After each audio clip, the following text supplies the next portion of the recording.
shall stand, and one shall fall. Yeah. New kids on the block. We here making it pop. Don't care if you like it or not. Spot we want is the top. The head nerds in charge and R4C to making things happen.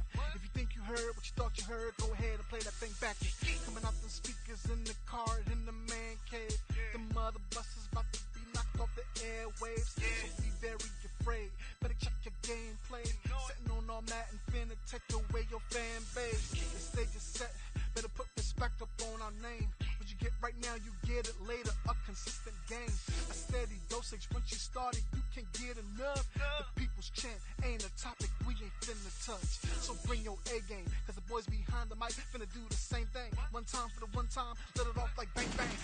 We aiming to be the greatest. We accepting any challenge. With a snap of the finger, bringing balance. Let's make it happen. You tuned in to the place to be. You tuned in to HNIC. Head nerds in charge. You tuned in to the place to be. You tuned in to HNIC. Forget about the way it used to be. This is not a damn democracy. We are in a state of emergency, and my word is law. There's only one boss in this place, and that's me. The HNIC.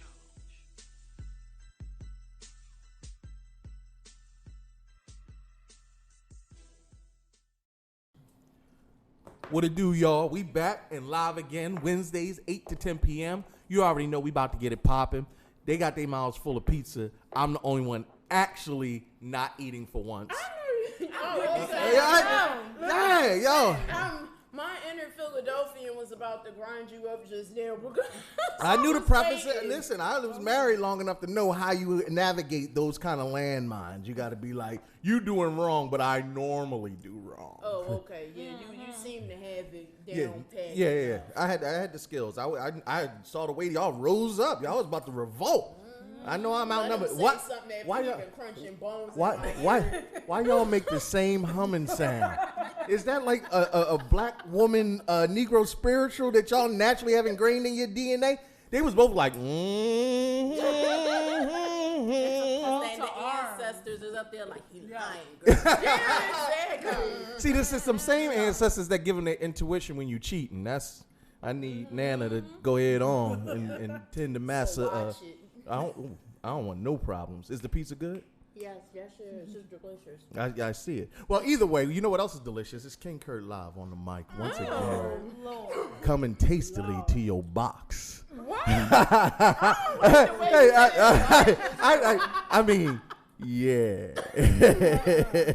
But we here, head nerds in charge. Y'all already know what to do. We got an action-packed episode for y'all. So much to talk about that's happened over the week. But, of course, we have to do our illustrious introductions. To the left of me is one of the most immaculate, beautiful, luxurious, intelligent people that I've ever met in my life.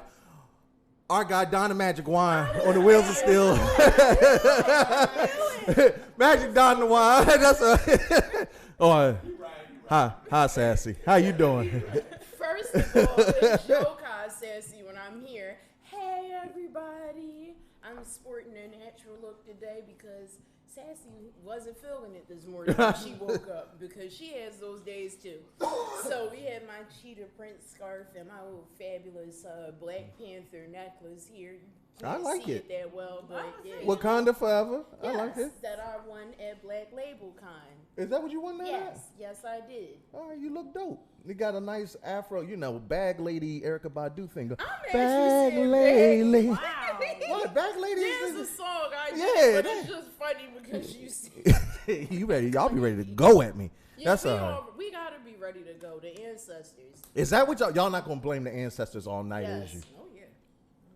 We need to get some. Bye, because with the Lizzo thing, I'm already full of it. Listen. She want to get right to the main topic. Yeah, because we do need to talk about that. That's what I'm about to say. Listen, y'all better stop hating on thick women out here like they don't have an overhand right. Y'all didn't see Color Purple? Anyway, to the far, far left is another one of these Negroes that stuck around long enough to actually remain on the show. That's how I introduce you. One of these Negroes. So 7 months almost. Has it been 7 months? Yeah. It's okay, Tef. I don't see you as another one of those Negroes. I do see him like that, however. Sassy, you being kind of funny today. When did you get a funny bone? I was always funny. Is that what it is? You just wasn't getting it. Well, eat your pizza. Who are you?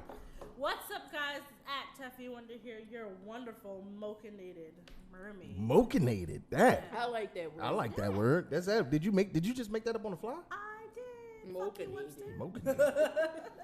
That sounds like something you catch if When your mocha is in all the right places. and it's nated. That's it? That's the whole tagline now? You used to have a whole thing. I had a whole. I'm working on it. I'm working on a whole new. Like introduction thing? Yeah. All right. All right, well you keep working on that. Don't Listen, I'm just saying, get like me. Anywho, we have an amazing special co-host in the booth today. You're going to be seeing a lot more of her. They call her by many names, but you know what? Sometimes I don't like to steal nobody's thunder. If you could be so kind, could you introduce yourself to everybody? Yes, I am Foxy Roxy. Woo! Foxy. When you say it, you got to say Foxy. Chicago. That's how you got to say it. You got to say it. If she got like little flames over the name when she says it, we got to. Did you see the cat with the rainbow shooting out the mouth just then, like from the 80s? Ah, got you. All right, good. Flex on them one more again. So I have 3 lovely ladies outnumbering me again. As it should be. Ah, it was all. Sorry. I need a fail horn. We need our own buzzer. No, you don't. I need a fail horn.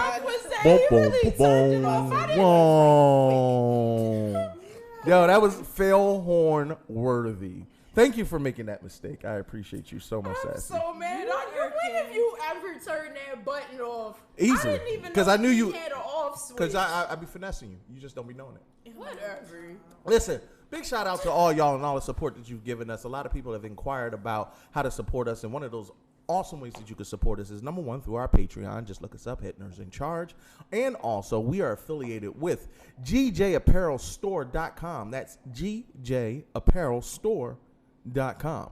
If you go to GJApparelStore.com, you can find all our branded merchandise where you can go ahead on and become a head nerd in charge yourself and rock the gear. Flex on everybody in the street, become the cool kid. Geeks are popping right now, so show everybody by going to GJApparelStore.com, picking up your merch, and use promo code NERDS. That's NERDZ. That's nerds with a Z, and you get an extra discount just for being a fan of the show. Come on now, everybody love a hookup, so you know what time it is. Go ahead on GJApparelStore.com and cop up. That was dope, right? I did it all in one breath, right?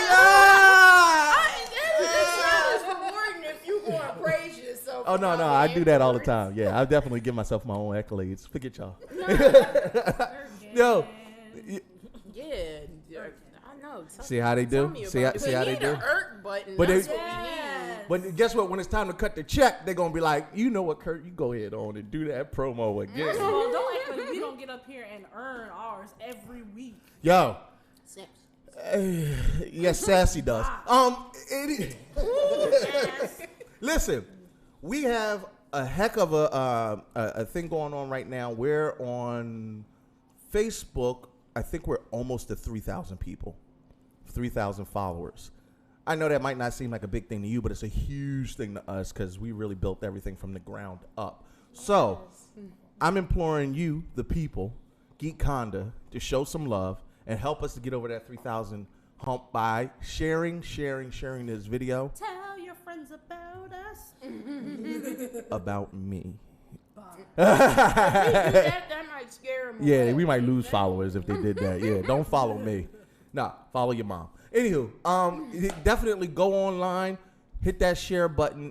Sharing is so important for us. I knew you was going. I was going to say the same thing. But I was like, that's so corny.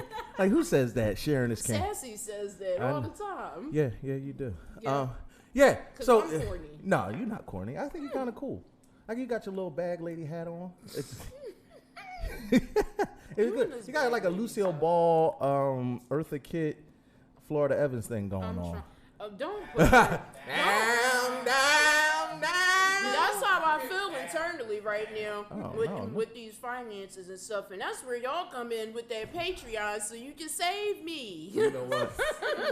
We never have a good full episode until Sassy says, "Run that paper." Run them digits, so I won't feel like Florida Evans. Patreon.com/headnerdsincharge. Yeah, facts. Tef got lewds on there. What? We're never getting monetized. Gotta be because stuff got news on there. Listen, look, y'all. We I'll start paying. yeah. You heard what she said. You start paying. Listen, so show us some love. Help us to find enough people to get over that 3,000 mark, because the more people we have, the more people that are more likely to support our Patreon, the more likely we are to keep doing dope shows like this that supports not only POC creators within our own city, but abroad. We're bringing in all kinds of dope content creators to kind of highlight them and give them a platform to be able to say their piece and get their message to you. Not only that, we actually be interviewing celebrities here and there. You know, we kind of flex on them. I mean, Tef, you just recently and a couple days ago got to interview a dope content creator that was at PAX Unplugged, right? Yes, so I got to meet one of the lead game developer at Board Game Brothers. He has a hip-hop board game called Rap Gods. I don't mean to interrupt you, Tef, but somebody just did something really dope in the chat. Yo, Khalil, shout out. I like the hashtag. It is a literal I love you 3000 movement. We need that. We need that hashtag I love you 3000. Share the post with hashtag I love you 3000. Help us to get over that 3,000 mark. Now, Tef, I'm sorry. I didn't mean to interrupt you. Yes. So, Amari Akil, he was the lead game developer and founder of Board Game Brothers, has a new game that he debuted at PAX Unplugged. It's called Rap Gods. It's a hella great game. It's kind of like the game of life, but you play like a rapper. You get to go through the motions of like your different stages of like stardom through like your EP, your LP, and like your mixtape EP and LP. Does it teach you how to like navigate the game? Yeah, I would say a little bit. You get to have beef with other rappers. Oh, look. Oh, how apropos for this week's show. So and so said your mixtape was trash. Oh no, literally like this. Yeah. Oh really? Oh my God, I didn't even know that. That's so.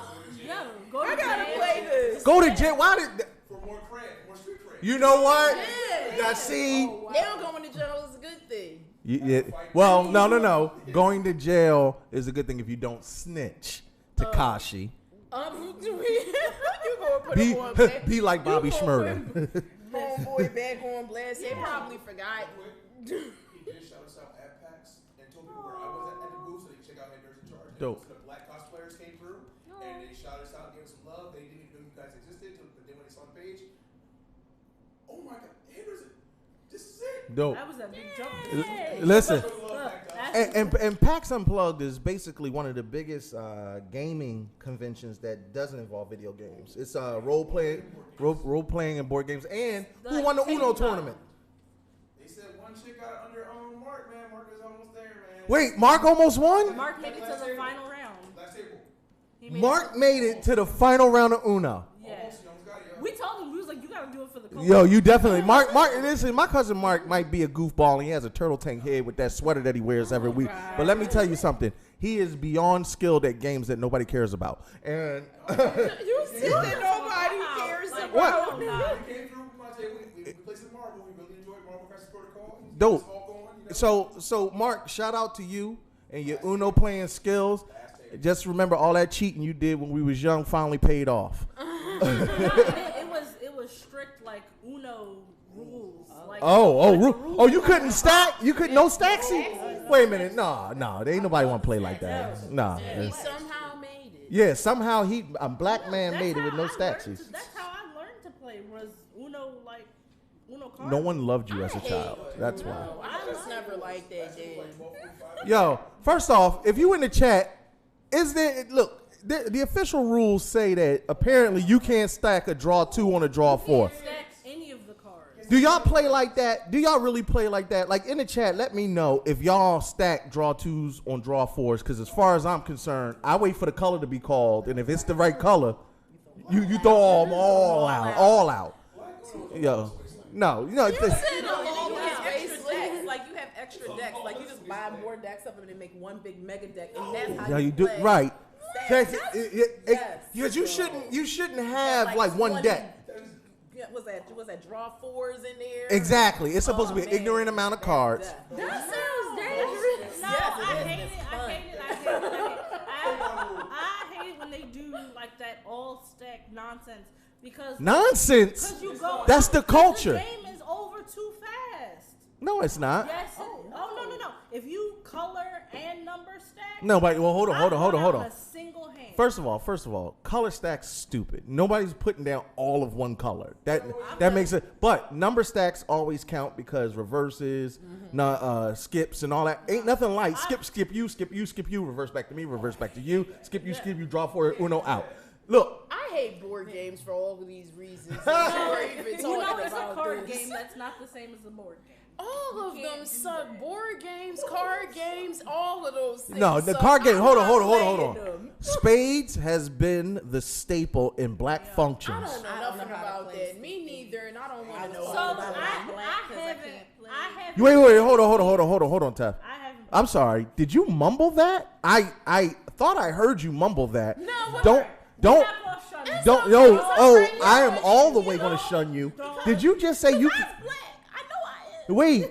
You don't know how to play spades? And neither do I. So Tef, do you know how to play spades? So I have not played in years. I have not. Do you look all this jiving and shucking? My Then you family can. live in Virginia. That's even worse. You should definitely I know. don't live in Virginia. I live in Philadelphia. That's why I don't know. Yo, All Southern cats play spades. Tef, yes or no? Do you know how to play spades? In theory, I'm not a great. Oh my God! Listen. haven't played Well, in there goes the head nerds in charge spades tournament. Teach me if they live in Virginia. What I can shuffle.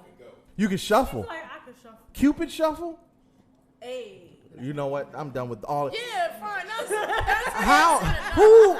I need. Okay, so head nerds in charge is now doing a casting call for black people that know how to play spades. Because how are we going to have a black show and nobody on the Nigga, panel when's the last time knows you how to played spades? Wait, are you crazy? I'm a spades master. I be Where? all day by myself. Had no pillow. You want to go night night, nigga? Everybody go night night, nigga. They're all masters of spades. Yeah, no, hold on. No. Ain't gonna be no hate no here. Kurt, a legit spades champion. Kurt got the trophies at the crib. Shout out to my man Will. Shout out to my man Hank. All my spades partners. Y'all know what time it is. We crib walk with. Hold over up. at the table screaming and scaring. Oh, what? me. We I get don't to wanna- kick. What? We kicking and spitting? Yeah. Is he not spitting on you? No, not yet. Cause I'm getting there. It's getting juicy mouth. There. I'm starting to foam at the mouth. Just. Turn that way. They're terrible, y'all. That's a spade. That's the spades. Listen, because you gotta understand, spades and barbecue and ribs all go hand in hand. So I get that. But how does that go hand in hand when the cards go in hand barbecue sauce? No, baby, that's a skilled spades player know how to lick his fingers and throw that joker at the same. And barbecue sauce going on over here. On your knuckle, in between your knuckles. Well, look, we gonna keep it pushing. Away after you're done. Ashley Victoria said spades is the Dragon Ball Z of card games and blur. But you don't listen. Let me tell y'all something. What we not gonna do is go all the way to BlurCon and y'all not know how to play spades. Oh man, I guess you better just teach. Yeah, we gonna have to. You gonna have to. Look for all our Patreon supporters. If you want, I'll do a tutorial video on how to play nigga spades, not spades like they do on Pogo back in the day and like what you play online. Real. Listen to Grandpa. He gonna be teaching us how to play Pekino next. No. what Well, the first of all, it's hold on. First off, it's Bidwisk. If you're gonna talk about old people game. And Pinochle, Bidwisk and Pinochle are the old people games. Spades is Pinochle. first of all, spades, pity pat, and speed are the three ways we made money in high school. So if you wasn't a hustler, you could pitch quarters, you could play spades, you could play pity pat. If I'm lying, I'm flying. Somebody in the chat back me up on this because let me tell you something. That's how we got our lunch money. Did you play speed or did you also play spit? I played speed. I never liked spit. Really? I bonded over somebody over speed just because I'm good at speed. And they handed me, and there's not too many times I could say. One-handed or No, two-handed. I'm dope. Get out of here. so? This sounds foreign to Nah, me. spit is one-handed. What? Yeah. Well, oh, you can play spit? Damn, right. matters. What? Look. Hand Uh, behind my. At least you know how to play one black game. First of all, nah, I can play speed. Well, and then remember, I declare war. Oh, That's yeah. now y'all that she can do. No. Oh my God. I don't like any of those games. Here's why. Because when Yeah. I was Hold on. Yeah, with Sassy, explain this. When I was a child, and it's still to this day, but I've learned how to cover it up a lot better than I used to. And somebody just experienced me having a tantrum. I was a very sore loser to where I was one of those kids who would get mad and cry and run somewhere and you'd have to come find me. So I hated board games with a passion. Like anything, cards, board game, anything. That's because you're an only child. You Yeah, used I to didn't just like get in that. your way. No, that's not true. I was raised as an only child. I don't know. I just didn't like stuff like that. So and my mom used to hand it to me because she would buy me board games and my Christmas gifts. One that I didn't ask for, play me in it, and then destroy me in it. And As you should. That's That's how you get. That's how you get good at shit. why you doing this to me? hold on. This is why and this is not no knock against Sassy. I love her You to my death. mom. No. This is why board games are necessary, especially in the black home, because you need to know what it's like to have your whole behind handed to you. And have your confidence crushed, and I'm talking about mercilessly, because when it comes to board games, like okay, so you had life, Monopoly. Well, first of all, Monopoly taught you that life isn't fair. If you want to learn about white capitalism and white privilege, play Monopoly, because niggas learn real quick how to slide a couple dollars up under that board real fast. You learn where you live. You live in. Listen. No. You grew up. You learn real quick. You grew up on Baltimore Avenue, Baltic, Baltic, and whatever the other hood. No, Boardwalk. No. You learn real quick. We never get in the Boardwalk or Park Place, but you can buy up these railroads and have a legacy to pass on. Yeah. It's funny because in the hood, Pennsylvania Avenue was the hood. Listen. Avenue was like the high dollar place, like in real city. Baltic Avenue was like the Look, Ashley Victoria said double Dutch, Uno. Listen, we ain't going down memory lane because we got a lot that we got to get into. Y'all killing me because we gonna have a whole retro show just from my old behind, just to go down memory lane one more again. But we got these hot topics coming up right now, and Teffy Wonder's gonna lead us off with our first topic. Master P launches his ramen noodle brand called Rap Noodles. Niggas. I love it. If I'm gonna put poison in my body, I'd rather it be from Master P. Really? Yeah. Why not? I mean, That name always sounded Buy weird Black. because I'm like Master P. but why not? Look, Matt. Look, buy black. Hashtag buy black. I don't He mind. the master of the P. Oh. Oh no. That's what That's I'm the- thinking in my that's the- head when I hear that name. Yeah. Well, see, Master P revived Rap Snacks, and Rap Snacks was a hood favorite back in the day. And this only makes sense. And he named it Icon, which I love. And he's got rappers on the cover of these assorted tasty treats. I'm pretty sure they're super high in sodium, and high blood pressure will run rampant throughout the hood. But at least you can now sit on the toilet and say, make them say, Oh, God. nah. So, just a sidebar, my 97 great grandmother is still kicking ass in Uno. Is she really? Yeah. As she should. Ain't nothing wrong with that. She was the one who used to smack the Uno card on her forehead and be like, I'm out. Yup. And see, now you do that with Trump cards, but y'all don't know nothing about that.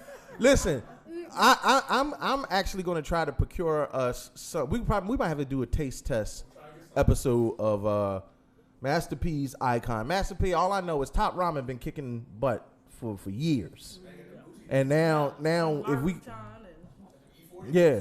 So I mean, I'm all for black business. Yeah, somebody else did it too. It was I don't remember what the gentleman's name was, but he came out with a brand of like lower sodium. Oh yeah. Because of like for the prison people. Sassy, hey, well, look at you being a wealth of knowledge. I remember that. No. I definitely remember that because he said. I remembered his name. Yeah, we might have to look. Somebody Google that. If you find it in the chat, definitely drop that information in the chat because I definitely remember him saying they was killing them and they was killing them in the prison, and that was one of the reasons why. Okay, all right. Well, Tef, what we got next? Long-awaited sequel, Train to Busan, gets a 2020 summer release date. Yay! I was looking forward to that. I didn't think they were gonna make another one, but I'm glad that they decided to. Yeah, so I love the Train to Busan. Like, I watched it solely off the strength of that preview clip they played in Netflix when it first came out. I loved it. I kind of wanted there to be a sequel, but it ends on such a perfect note that I was like, I would be good if it didn't. But there's going to be, it's called The Train to Busan 2 Peninsula, and it's coming out, rumored to be coming out August 2020. That's one of my all-time favorite zombie movies. Oh, really? What? I was waiting for you to say something trashy. Yeah, No, I love zombie movies. I'm a zombie. That's the only time. That's the only time I. That's my thing. Yeah, these demons out. Listen. Not all of them are demons. Holy water. Science said that they zombies, not Beelzebub. That's the difference. I don't mess with Beelzebub, but I will mess with these science thrillers all day. Like I watch Aliens. Fair enough. Fine. Yeah, because they don't ever explain how the zombies became zombies, and 9 times out of 10 it's a virus or a breakout or something. Fine. The minute Satan raises them from the dead, then we got a problem. So then you don't like Night of the Living Dead then? Whoa. They never said it was Satan. They never. But they came up out the ground and nobody know why they came back up the ground. Oh no, I don't mind that. With the old one. Bye. Yeah, that one. They just came up out the ground like don't nobody know why. Yeah. No, it just happened. It wasn't Satan though. Just because you said it wasn't the spirits. It's solely. It ain't had nothing to do with the spirits, but dead people coming out the grave. Listen, mind your business. That's what you're always in my stuff. Why you worried about what I'm watching? No, but yeah, Train to Busan 2. I've been waiting for that because that first one. I don't know if anybody got to watch. Oh yeah, I've seen it. Ooh, let me tell you something. If you like zombies, and you don't mind foreign films, it's a great movie. And they run fast. They the fast moving zombies. They're fast-moving zombies. It's actually like really, really good. It's about this father who has to take his daughter to see. Basically, an overworked father who doesn't spend enough time with his child is taking her to Busan to be with her mother. It's like the child's birthday. So zombie outbreak ensues while they are on like their high-speed train. Him and a select group of survivors they're trying to make it to Busan province where they think that it's like zombie. It's literally every zombie flick plot that's ever existed. But it's actually like it's nuanced in the way like that they do it and the way that they shoot it, right? And it's very masterfully done. It's never there's parts where it might be a little funny, but it's never kitschy. Like the gore is just right, and like the characters are nice, well-rounded, and fleshed out. Even with the subtitles, it's like pretty spot on. That's what I'm saying. Like if you don't Joe in the chat said He said Night of the Living Dead was a radiation spill. Thank you, Joe. I'm gonna go with you. Joe, why did you tell him it's a radiation spill. He should have left it with the spirits because he didn't know that. Nope, I don't want no parts of this. Save him. Nope. He said it was a radiation spill. Joe's white. I believe him. So. So we just walk around believing everything that the white man say. That one. When it comes to zombies, yep. Okay. Yep. I'm okay with it. All right. So Train to Busan 2, dope. Can't wait to see that. What's next up, Tess? Ellen Pompeo and Deborah Messing show support for Gabrielle Union after her firing from America's Got Child, that has gotten messy. Listen. And they actually read NBC The Riot Act on Twitter. Like, y'all not right. Need to do better. But what was the... Okay, I've heard a couple of reasons why they let her go. One was because of her Afrocentric hair. Another one was that she was getting older and Simon... So she's only been on the show one season to replace... Like, she's one of the host that has been there to replace like Nick Cannon or whatever. I think. Oh yeah. Oh Nick. Or she Oh, does she yeah. still Oh, Nick. because he got fired for being Pro-black. super Yeah. Yeah, and she kind of got fired for the same thing. She was saying that there weren't enough black people who worked the show, period. And she did say something about like there wasn't like basically she was like there's not enough representation, and she was going around like complaining to like the management, like saying, hey, why don't we have more of this? Like there needs to be more of that. Like she was advocating like pro-blackness, basically trying to bring more people and women of color on. Is it have we reached a point in society now where even speaking up and it might endanger your job? Like, but it's always endangered your job. Yeah, for the most part. not I know mine. I've always been kind of like, and even if you don't know for a fact that it was going to endanger your job, you kind of just had to like this universal code of maybe I should just keep that to myself because I've seen people lose their jobs because of Like, these you know, things. no, you're- Roxy, would you? You know what? I had a little situation maybe about a year or so ago at my job, and it was like I had on this really pretty Afrocentric jacket and everything, and I go to work, and it's funny how some people just don't know what to say to you, and it's like, and it comes off, oh, that's colorful, oh, you know, wow, that's a lot of colors. So one day my manager says to me, oh, you look like the ringleader from a circus. Oh no. And then try to clean it up. Well, no, I don't mean it in a bad way. There's no other way. You look like a monkey with a banana, but in a good way. In a good way. And I was just like, I was taken by that comment. So then later on, we all had this little meeting in the office, and it wasn't specifically for me, but they were talking about dress code, which I guess, hey, saw me walk up in there looking like a ringleader, so why not? And they were like, well, you wouldn't wear that jacket if you were going to go ahead and meet Oprah. I said, no, actually, Oprah would want to know where this jacket came from so she could buy it next. Exactly. Really? Yes. And it was like, you're threatened by a little bit of culture. So for a moment, it was like I was really pissed off about that. So like for a whole week, I was like just coming to work wearing black. I was just like, Wow. And then after, I was like, screw that, man. This is me. This is who I am. I'm going to embrace my culture in a place that is going to be predominantly what it is. If I got to deal with you going ahead and you're being yourself, why can't I be mine? And that's what I did. I know I'm not going to walk up in there like, yo, fight the power. Everybody's going to do that. That's not what I want to do. But you can embrace your culture and then. And I went back to being me. And that's, but I understand, like, some places do kind of try to come at you a little bit. And then, like, after that, like, everything seemed to kind of die down. And I get the, oh, that looks nice, or nothing at all. I'd rather you say nothing at all. I'm not one of those people that look for you to comment. Right. I'm wearing it for me. Yeah. You comment, thank you. Don't. But that's interesting because, like, a lot of women, I've seen that with a lot of black women. They seem to have those experiences within the workplace because men don't really have a lot of cultural garb that they can wear in the workplace. That's like a suit or something to that effect. But similar to you, I started wearing in the wintertime a kufi.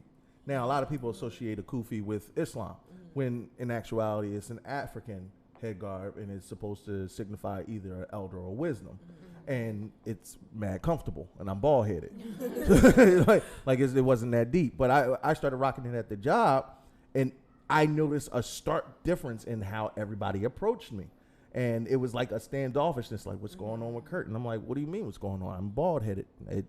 I'm bald now. My head's cold. Like, it's not, it's like, oh, have you changed faiths? No. Well, let me educate you. This is where it comes from, blah, blah, blah. Oh, are you embracing your Black Lives Matter? Oh my God. Like, bruh. Yeah, maybe I just want to put it on, and maybe you should just mind your business, because nigga, I just want to wear a hat. That's all. This is sensitive of anybody. Yeah, but see, I think that's what it boils down to. If Gabrielle Union was fired for her dress, whether it be too cultural, too Afrocentric, or whatever, that's a clear violation as far as every HR policy when it comes to dressing group. Now, companies can have their own specific dress codes, and if you sign a contract that says that you're going to abide by said dress code, then yeah. Okay, well, because you never know.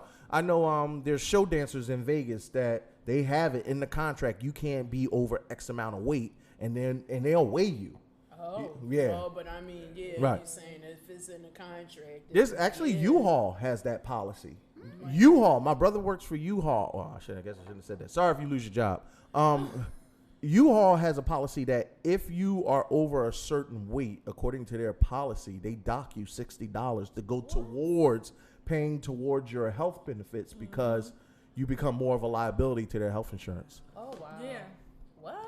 So these jobs out here, listen, all I'm saying is, Gabrielle Union, we all know you're going to land on your feet, baby girl. You always been dope since day one, and black don't crack. So go ahead on Stunt on the Boo. Find you another media job, or just flex at the game with D-Wade. Well, she just Your own thing. Yeah, Yep. she just launched her second like clothing line for like plus size women. It looks Yeah, alright, give but me some money. As a matter of fact, it's hire dumb me. expensive. I'll do your hair for you. It's like dumb expensive. What do you know about doing hair when you ain't got What you talking about? That's what I know how to I'm plait. I can braid hair. and not good One- enough for her? Once again, I have many talents that you ahead. might not be aware of. Looking You crazy. break good enough to be on national television. Yeah, Yeah. Okay. Okay. yeah. Well, yeah. get out there and start braiding some hair. I don't make need us to. Some money. Nope. I was raised by women, aunts all over the place. They all got long hair. They come from the So Kurt is now taking people for braiding sessions. It's this 100 Negro a head. here. You can contact me, The flex- myself, and I will book the appointments. And Sassy said, "We gonna get this Patreon money one way or another." She's like, "Give me them hands, boy. We about to get this money." Tef, what we got next? So Jennifer Lewis is on board with a fan petition to have her replace John Witherspoon's granddad in the Boondocks. She is perfect. Yes. Yes. Real, recognize real, Yeah. and she look real familiar. Yeah. I would love that. Yeah. Are y'all It would familiar with blend Jennifer? right in. Yep. It perfectly would, because I could just see her going here. She would be worse than Grandpa. Yep. Like They want her to play granddad's sister, so she would be their great aunt, and she takes them in after his passing. Because that's basically after Pops died, and Pops has such a unique personality. But if there's anybody who's your favorite auntie, Who would Jen- bring that same energy? Yeah. what? Yes. And then some. And on Blackish, she already has yeah. established herself. And Jennifer Lewis has, first of all, I've loved her since the days of old. She has been on Broadway. She's amazing. She's got no problem cussing you all the way out and can do it with a vibrato. She can sing her behind off. She would be dope. She's an advocate for mental health, which is important. And if you haven't done it, do yourself a favor and go follow her on Instagram. Yes. Hilarious. What else we got? Last on the list, rest in peace, Carol Spinney, the creator of Big Bird and Oscar the Grouch on Sesame Street, and Star Trek, and I forget the other show he was on. Deep Space Nine? No. It was like Bonner, something. Actor Renee Auger-Genois. Yeah, Big Bird and Oscar the Grouch died, y'all. And Big Bird was my favorite. Yeah. Like everybody liked He Elmo, built but that was my costume favorite. and those characters, and That's crazy. And honestly, another rest in peace to the rap world, boy, Juice WRLD. Yes, exactly. But I knew Sassy. I said Sassy. yeah, I do know this is my forte, me and my millennialness. But either which way, You're definitely not a millennial, but go ahead. I don't. What am I? Because I don't know. Everybody keeps lumping me in with She's the Generation Y. She's at the very end of the Really? Oh, Yes. well, dope. She just makes barely. the cut. God dang it! Well, I thank your didn't mom wanna and be in dad. that. But go. Anyway, yeah, thanks a lot, y'all. Not anyway. Something good is coming from this though, Oh, because you talking like about the Triple ball? Red, the Yeah. other red, Trippy Red? Triple Red, triple. I thought it was Trippy. I thought it's triple. I'm pretty positive it's triple. I'm going to defer to you. But either which way, he's made this vow to stop with anything that's not like weed, as far as the pills and all this other stuff because of it.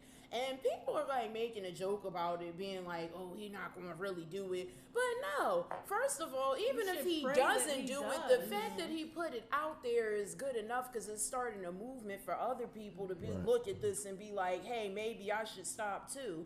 And then on top of that, he may have changed, because sometimes that's how it works. We watch things happen to our closest people and loved ones, and then we say, "Hey, that could have been me," and you stop. You make a change. So I hope he does. Yeah. That was the end of the Hot Topics, right? Yes, sir. Because I got you a hair braiding session already lined up. I hate you. Because this is my favorite moment of the week, when I get to identify our noob of the week. A noob of the week is a special individual. Somebody who, honestly, I would respect him for his business acumen if he would just stop rapping. Just stop. Stop it, bro. Our noob of the week is Nick Cannon. Mr. Drumline himself. Oh, it's just so much to unpack here, and I'm gonna be as short with it as possible. No, we definitely can. All right, so let me paint the picture for you. Basically, Eminem said some comments about how he used to love Mariah Carey. Nick Cannon felt some type of way about it. Neither one of them are smashing her. Yeah. I know, but neither one of them are smashing Mariah Carey anymore. She has moved on. And she had a billionaire. Yo, she got a whole nother dude and collecting money from Nick Cannon. So here's my thing. 2 multi-millionaire moguls. I mean, at this point, you have huge brands. I get this. I get it as baby's mom. But here's my problem, Nick. In the history of rap battledom and Negrodom, number one, nigga, you did one take on your own song, and then you got all your wildin' out homies to come on the track. Now, first and foremost, how did you get Suge Knight on the track? Matter of fact, I'm not even going to explain it. I'm going to kind of set the tone for you. We got a video for you. Nick Cannon has put out 2, not 1, but 2 back-to-back diss songs. We're not going to play the whole thing. We're just going to play Nick Cannon's verse, because my issue is with Nick Cannon, not Charlie Clips or Conceited or the rest of the Wildin' Out guys. Big ups for you. Y'all just trying to count chase. I 100% get it. But Nick Cannon, you, turban wearing, play the video, Don. Just baby, ain't no coming back. Ain't no coming back, that's a fact. This the invitation. Told Joe to lean back, don't get hit with this retaliation. So I fuck with crack. The white boy, he fuck with crack. Pills and smack. Shit ain't about to relapse. Call Kim, somebody get Haley. And that other kid you raising, that ain't even your baby. Took a page out of Drake book, this might get a Grammy. We going back to back till you respond on the family. My baby mama killed you off a decade ago. You still crying about it, bitch. You know who really the hoe? I called Joe to set you up and you fell for the job. Slim on show for the video, cause he terrified of my squad. I heard your chauffeur got a video of you sucking a cop. You paid him off, then laid him off. Now who really the op? Should call me the new Pac. I ain't no killer, but don't push me. How the fuck y'all got me battling Elvis Pusley, nigga? Honest everywhere, nurse money on the bed. I could say this is baby mama. God damn, y'all niggas ain't have to do it like that. Shit, we don't do it, we overdo it. Play fucked up games, win fucked up prizes. All this cocaine out here, and you wanna put your nose in my business. Told you, I ain't even have to rap on this motherfucker. You know what? I'm not gonna rap. I'm gonna just do what you did. You used to be in a position to talk to kids and they listen. Now you a politician, you voted for Trump, bitch, admit it. They used to call you a menace and the shoe fit you wore, but now you getting facelifts like an Instagram whore. Used to be the king of the rude, ludicrous, lucrative lyrics. Now all you do is just cry like you got Tourette's and hysterics. Maybe it's your mommy issue, maybe your white devilish spirit, maybe your original music that your fans used to cherish. Now you debated, disputed, hated, and viewed an American as a motherfucking drug addict. And never be a legend. And you really should start but to stare at who's in the mirror. Look at all that fucking Botox, bitch, I know you embarrassed. Fuck all the tricks and the gimmicks, you like the new white supremacists. Say the same fucking sentences, nigga, you ain't no lyricist. Slam, blam, blam, blam, takes hands and trans hands. I bet you never thought the kill shot would come from the cannon. You used to be a renegade. I had no idea that Nick Cannon was gonna start wilding out on me. It's incredible!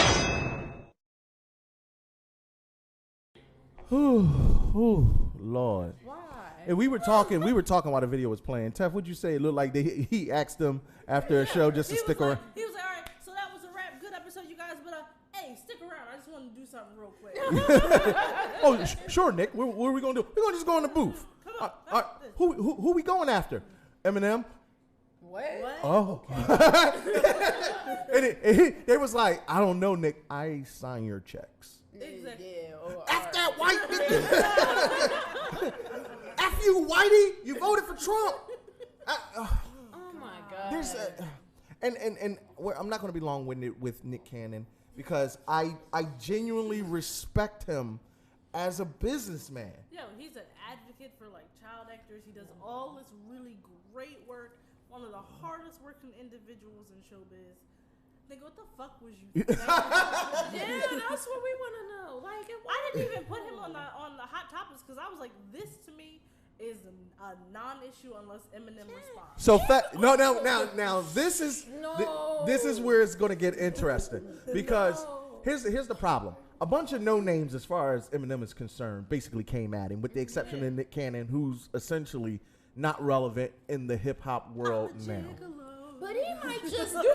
That was the only thing we know him for. But what if Eminem just be bored, like, and be like, you know what? And he come and wind him up. I'm actually saying he be bored. That hard. What we doing today? I don't know. He like, man, Feel like not. I got 15 minutes, and he just go and make Feel like you feel like grinding up, Nick? He fucking Sure. He did that freestyle at the He did that freestyle at the VMAs about Trump and like off cap. Yeah, so it don't take nothing for him to do that. A free Eminem He got be in a car driving, making a song while he's driving. He's light work. Eminem has certified rap bodies. I'm talking about there are grave sites where niggas' careers are after Eminem got done with them. I'm just Machine Gun Kelly is the most recent person who beefed with Eminem. Actually, an alright rapper. He got more Not bars anymore. than Nick do, and That was the first. couldn't even get him. I just enjoyed that because that was white on white crime for once. I was like, yes, ignorance in the white community. Like his prodigy or whatever, and now his prodigy then rose up against him. That's crazy. That's not even beef. That's pork. Like, G-Eazy was like, keep me Yep. out of that. Listen, and for you young brothers on the Wildin' Out, I kept looking at. I was like, who's that spitting? Ain't that nigga from that meme? Like, it's Conceited. It's Charlie Clips, and I mean, y'all start talking about this man's daughter. That's where there's. I mean, in battle rap. Now, mind you, Charlie Clips is official. I don't know if y'all familiar with URL or Underground, the Rap League. Charlie Clips is all the way official, and so is Conceited. I'm not saying that they're not talented brothers. What I'm saying is coming in and disrespecting an icon who has nothing to do with Nick Cannon's. They have nothing to do with who So Nick first of all, and Eminem. Eminem don't have shit to do with Nick Cannon. He just some dude who No. banged some chick that he once fucked. Well, see, the problem is in the song, and this is one of the reasons why this is a topic that I wanted to bring up. Nick Cannon accuses Eminem of having performing oral sex on a man, and says that his driver has a videotape of it. And with Eminem's beef with the LGBTQ community, even if it's not the case, which I doubt is true, but if it's even with, I mean, Nick, isn't that crossing the line? My thing is, that's a great way to get sued for non-consensual pornography. Well, see, apparently the rumor, according to Nick Cannon, according to the musical verse, he said a driver had the tape, filmed it. Eminem paid the driver off to get rid of the tape, and apparently this rumor is bred. Now, of course, in the hip hop community, everybody go at everybody, so nothing's. I mean, look, Jay-Z said that he left full condoms on Nas's baby mom's car seat, which to me is one of the coldest things you could ever say in a rap battle, because now we not rapping. I got to shoot you in your kneecap. You just not going to use condoms on my baby girl car seat. There's certain lines that like you're like, wow, this is personal. Like, okay, yeah, it's weird. Like when what's his face, Pusha T, was that who it was that came at Drake or whatever about that whole child situation? Yeah. But we see what came up with that though, right? So I don't know. That's scary. Pusha T went back into fucking nowhere. My man Lance said, sit this dude next to Ja Rule and keep it moving. Nick's done. Do you remember when Ja talked about M's daughter Haley? That's what I'm saying. Like his pride and that's the main thing that keeps him going in life in general. For if you know him, his daughter and his niece are the fucking. He actually said, "Leave Black Ryan Seacrest alone." Yo, I didn't know he owns Team Nick. Really? Yeah. Yo, he got so much.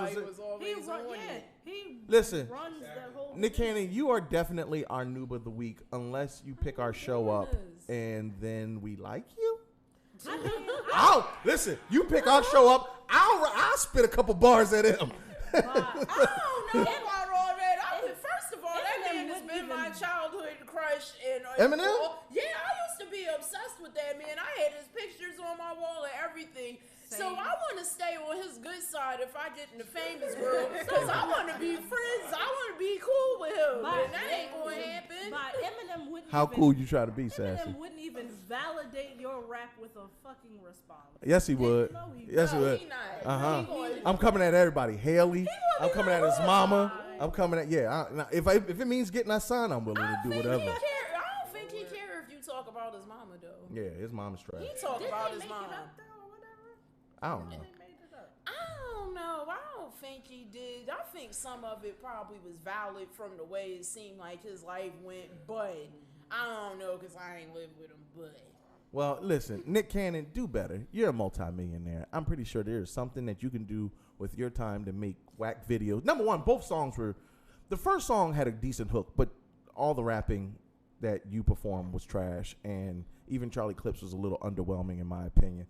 I just want y'all to do better as got me inspiring thoughts in my head from that statement you said the kid made about him, because I'm thinking about old rap lyrics and stuff, and I'm like, oh my God, he was talking about the uncle and the Sassy just had a whole conversation to herself about this. Listen, I think we got a trailer up next. Do we have a? Yes. Yeah, the first one. All right, so what trailer do we got on deck? Oh, that's easy. Listen, I know what trailer we got up first. I'm super excited about it. Wonder Woman 1984. You only said it because you knew I knew. It's supposed to be Ghostbusters. Is it? Well, I called it audible. It doesn't matter. Don said I could play it in any order that I felt like. I feel like you only said that because I was banking on you saying Ghostbusters. Yup. I'm saving that for last. So we got Wonder Woman 1984 coming up next. If you haven't seen the trailer, there's so much dopeness that happens in it. I can't wait for you to check it out, and it's coming up now.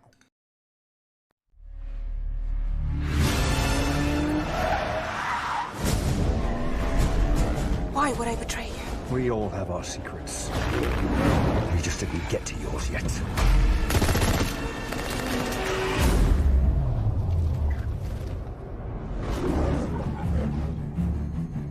The world is arming faster than we can respond. Where's 007? I need a favor, brother. You're the only one I trust for this. The world's moved on, Commander Bond. You were 00? 2 years. So stay in your lane. You get in my way, I will put a bullet in your knee.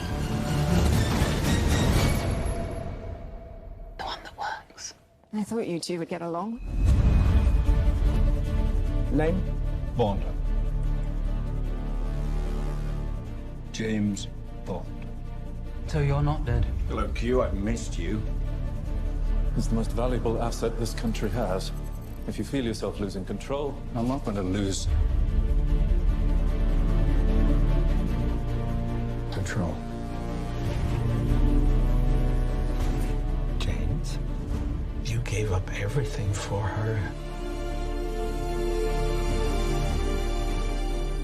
When her secret finds its way out, it'll be the death of him.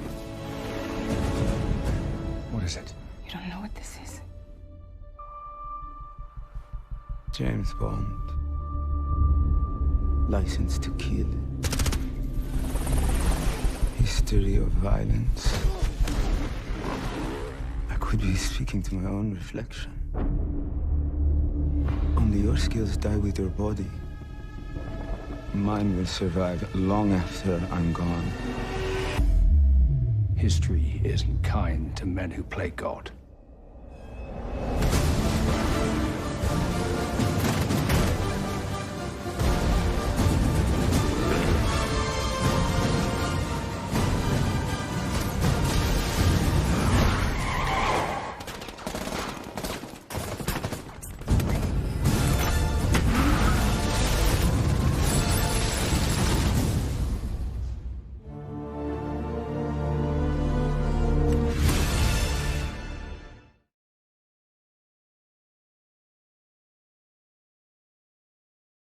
Try to get them in 20 to 25 minutes. Oh, hey, we back? Yes. All right, so you might have noticed that wasn't Wonder Woman. That was what's the name of this movie again? You definitely No Time to Die, which features 007, yes, and she's amazingly delicious. Roxy, you kind of remind me of Marshawn Lynch. I mean, I don't want no problem. I'm just saying, you got that same swag. I can see you as 007. Yeah, I could see you. Yo, I can see Roxy kicking some butt. And you be in a suit and you be like doing your cartwheels with your thing. Shit. Incognito. Incognito for black people. But are y'all excited to see it? Yeah. No. I want to see it. No? Why? Because it's the same wash, rinse, repeat. It reminds me of Mission Impossible. You kind of know what's already going to happen. That's like Fast and Furious movies for me. Yeah, I put it like this. I've been waiting for Idris Elba to be 007 for so long. Ain't never gonna happen. White folks ain't gonna never let that man go out. Well, Daniel Craig quit the role twice, and yet he's somehow still here. Like, God, can we at least get some new blood? Yeah, I can't. I would like to see Idris Elba get that chance. Yep. I have been calling him that for quite some time because women like him too much. So I make it a point to not pronounce his name correctly. Wow, Idris Elba. Is really gonna cry himself to sleep. Yes, he is. Yep, he's already choking on chicken sauce. He can choke on that. I actually like him as a person now. He's super dope. He's a DJ and all this cool stuff. And he would make an amazing 007. Could you imagine 007 DJ in the party he's actually at? Oh. I like my Hennessy shaken, not stirred. Why do you have Hennessy? You know damn well why he needs to have Hennessy. Ew. I hate Hennessy. Hennessy is so nasty. Anything's possible. Anything's possible. Hair growing on your chest and everything. So the tis the season. It is. Bah humbug to you and your Saturnalian holiday. Christmas sucks. Wow. Well, sorry. Jesus. Well, this sucks for me this year because I need Patreon money. See, this is why Christmas sucks. Because it makes people feel like they gotta have gifts and they need to spend ungodly amounts of money. It's supposed to be, it's about the holidays and spending time with your family and giving and sharing and all that. Then why do I need to spend $500 on somebody that I don't like? You don't. I would never spend. I wouldn't spend $2. That's what I'm talking about, kids. I'm talking about my kids. So no, you got kids? No, I'm talking about. I'm speaking for the parents. Half of you parents don't like your kids. I have never spent that much money on my child's Christmas ever. Wow. I used to get all of this stuff. I made forts out of my gifts because that's how many gifts I had. You are unbelievably spoiled. Yeah, I was. I'm not gonna lie. I had too much stuff, and I feel bad. The only thing I didn't like was I had to clean all of that up because my mom wasn't doing it. She was like, "So you know you got to pick all of that up, though, right?" Yo, I grew up as in a Christian household where we did not celebrate Christmas at all, ever, and that's okay. because I have a stark different viewpoint of Christmas and its representation, but you know. You get to avoid it and be like, I don't celebrate. Yup, I never had to buy no gifts. That's why you don't. Kurt, you want to be my Secret Santa? No, nigga. You want to come to the Pollyanna? No, nigga. But you will stop by and get a plate. Oh, for sure.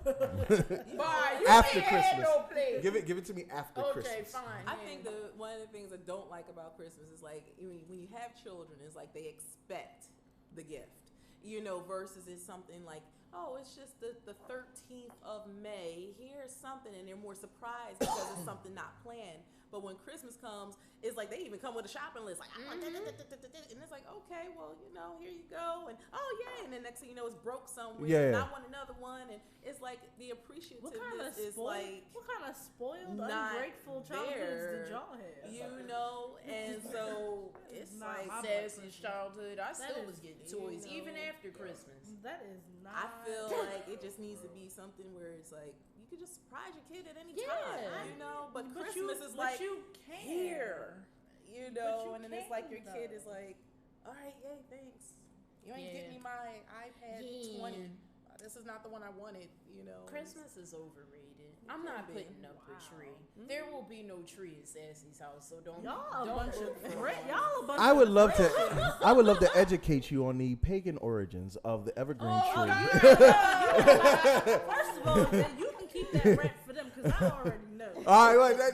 I don't want it Do either. no, do your thing. I'm not knocking it. I earned my Christmas toy. I don't know. Now, mind you, I did grow up. My grandmother was diehard Christmas, and one of the things she used to do was she would be like, okay, look, just give me Reese. I'm telling you, wow, don't ever call me that in the street. I'll punch you in the mouth. But give me give me my grandson like at the beginning of the month, and I would go over her house, and she would be like, she would have this dope Christmas tree at the bottom with all these gifts, and she used to be like, now don't tell your mama and them. Go down there and go find the stuff with your name on it. Now, that was so cool because growing up in a household which did not celebrate Christmas whatsoever, and going into my grandmother's house, she did expose me to, I understood it. I understood the joy of Christmas. Let me tell you something. It was that one year in the 90s where they had, I'll never forget, subterranean sewer hockey, the Ninja Turtles subterranean sewer hockey set. And I remember running down them steps and seeing this huge, now mind you, all the gifts were mine. So my grandmother spoiled the heck out of me. So I know, I know all about that. But let me tell you, we talking about gifts that you got that, you know, was kind of afflicted. Now here's the thing. Here's the problem with subterranean sewer hockey. It's a lot of moving parts for a 9-year-old. It was like it's like, what is it called, foosball? You know, the joint with the pool. So assembly required. My grandmother is 60 plus years old. She don't know how to assemble this thing. So here's this 9-year-old me having to assemble Donatello's head to the push rod and get this right and that right. Oh my God! Listen, let me tell you something. By the end of it, we just ended playing swords with the metal things, and I was just like, it put my eye out. So what did you do with the gifts though? Because I'm assuming you couldn't take them home. No, since they stayed at my grandmother's house. Okay, they always stayed at my grandma. That was the catch. You only got to play. I only told my parents. I told my parents when I was in my 30s. I was like, you do realize I was celebrating Christmas that whole time. My mom was like, what? Yeah, what? Yeah, my mom was.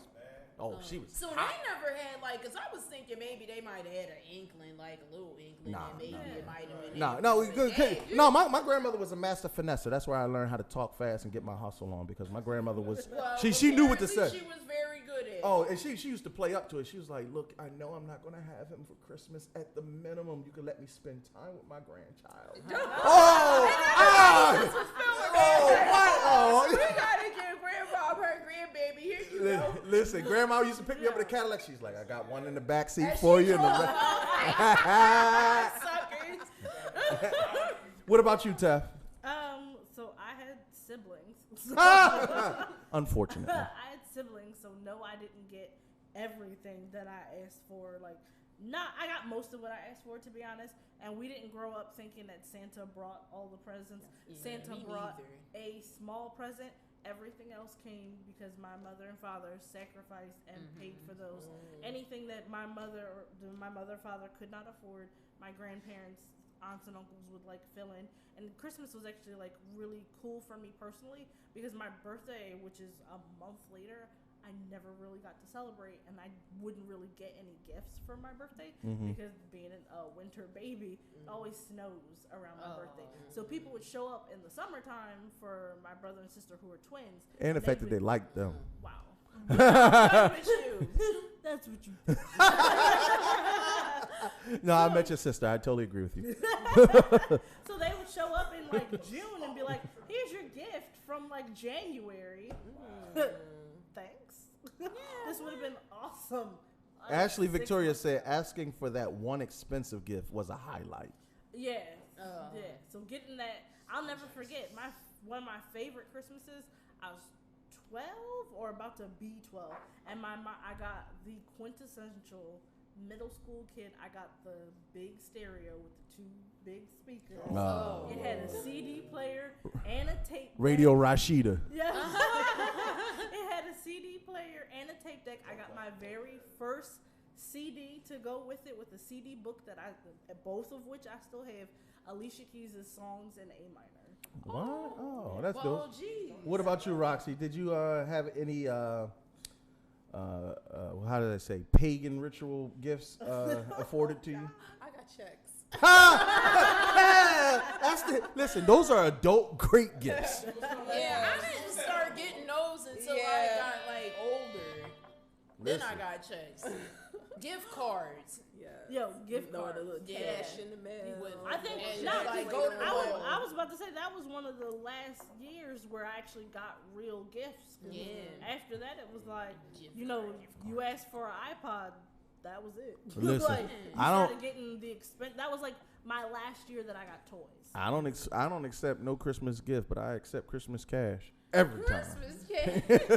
I don't care what time of the day it is. No. This is a holiday to you. No, this you is don't payday get to me. no, You crazy. No Christmas what up? cash for you. Your generosity should be all year round. So you won't get your bonus. I hate giving cash. I don't even really like receiving cash because it seems like so thoughtless in a way. I love gift giving and I love to give special people. gifts. I don't remember what every one of y'all want individually. I know that's right. That's so good because people always get mad at me about that crap every year, especially partners, because they're like, "Well, you knew me because this." No, I don't know what you want. Take this money and shut up. Like, That's my sis, y'all. Yeah, we be on the same. Like, we could care less about human beings. We just want you to get out of our I'll face. just live here. Yeah, we reside in this skin until the aliens come take us. So speaking of thoughtless gift giving, so I have been on the internet and I came across some really weird Christmas gift ideas. Was it on Pornhub?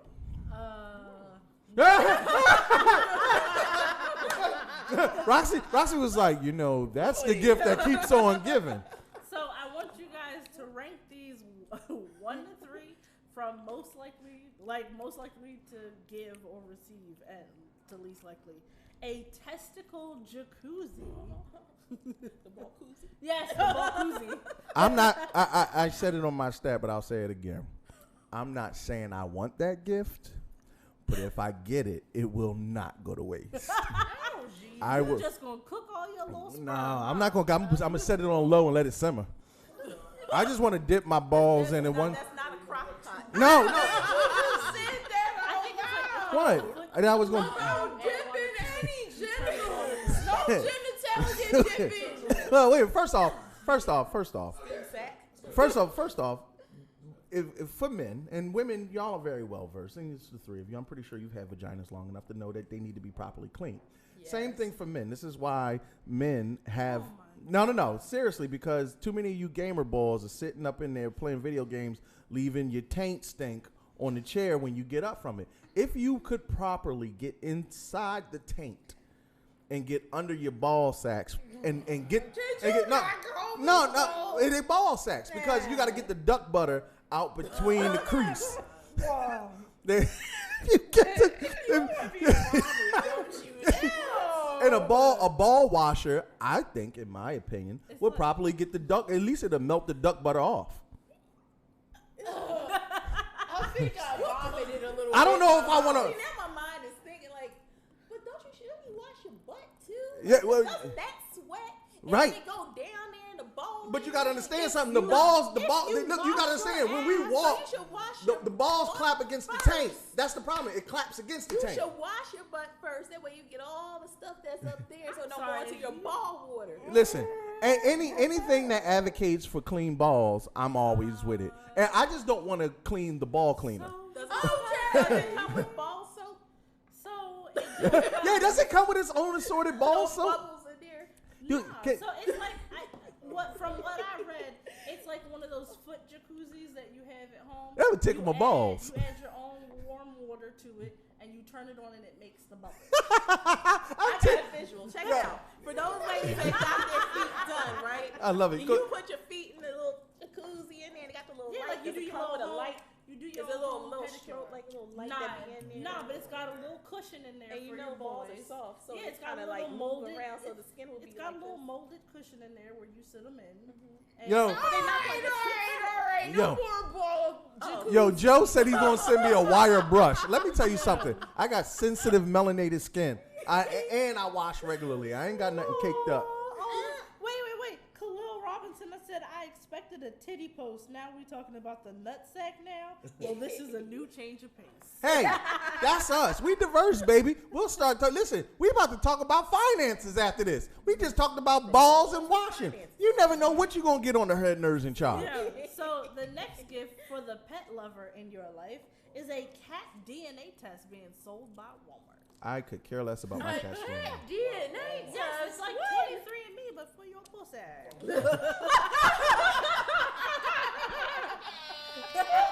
And just when we were talking about diversity, and then we get back on the vaginas. So, if you don't know where your pussy comes from, you can always get the cat DNA. You ever thought? Don't. Just go to the next one. Just go to the next one. I'm saying. You are ignorant. There There is a practical use for clean balls. What are you going to do with a cat then? Listen, wash your ass. This is the point. If you're on the go and you got to get your balls dipped, first if you want, so is it rechargeable? Like, does it come with a USB port or something? I'm with you. You can put it in your cell phone. It should wash your balls to the beat of whatever song you play. You should wash your balls to something with a hard bass.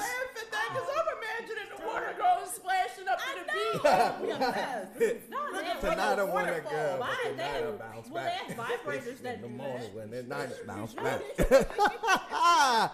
I got hoes. No, they have vibrators. Young.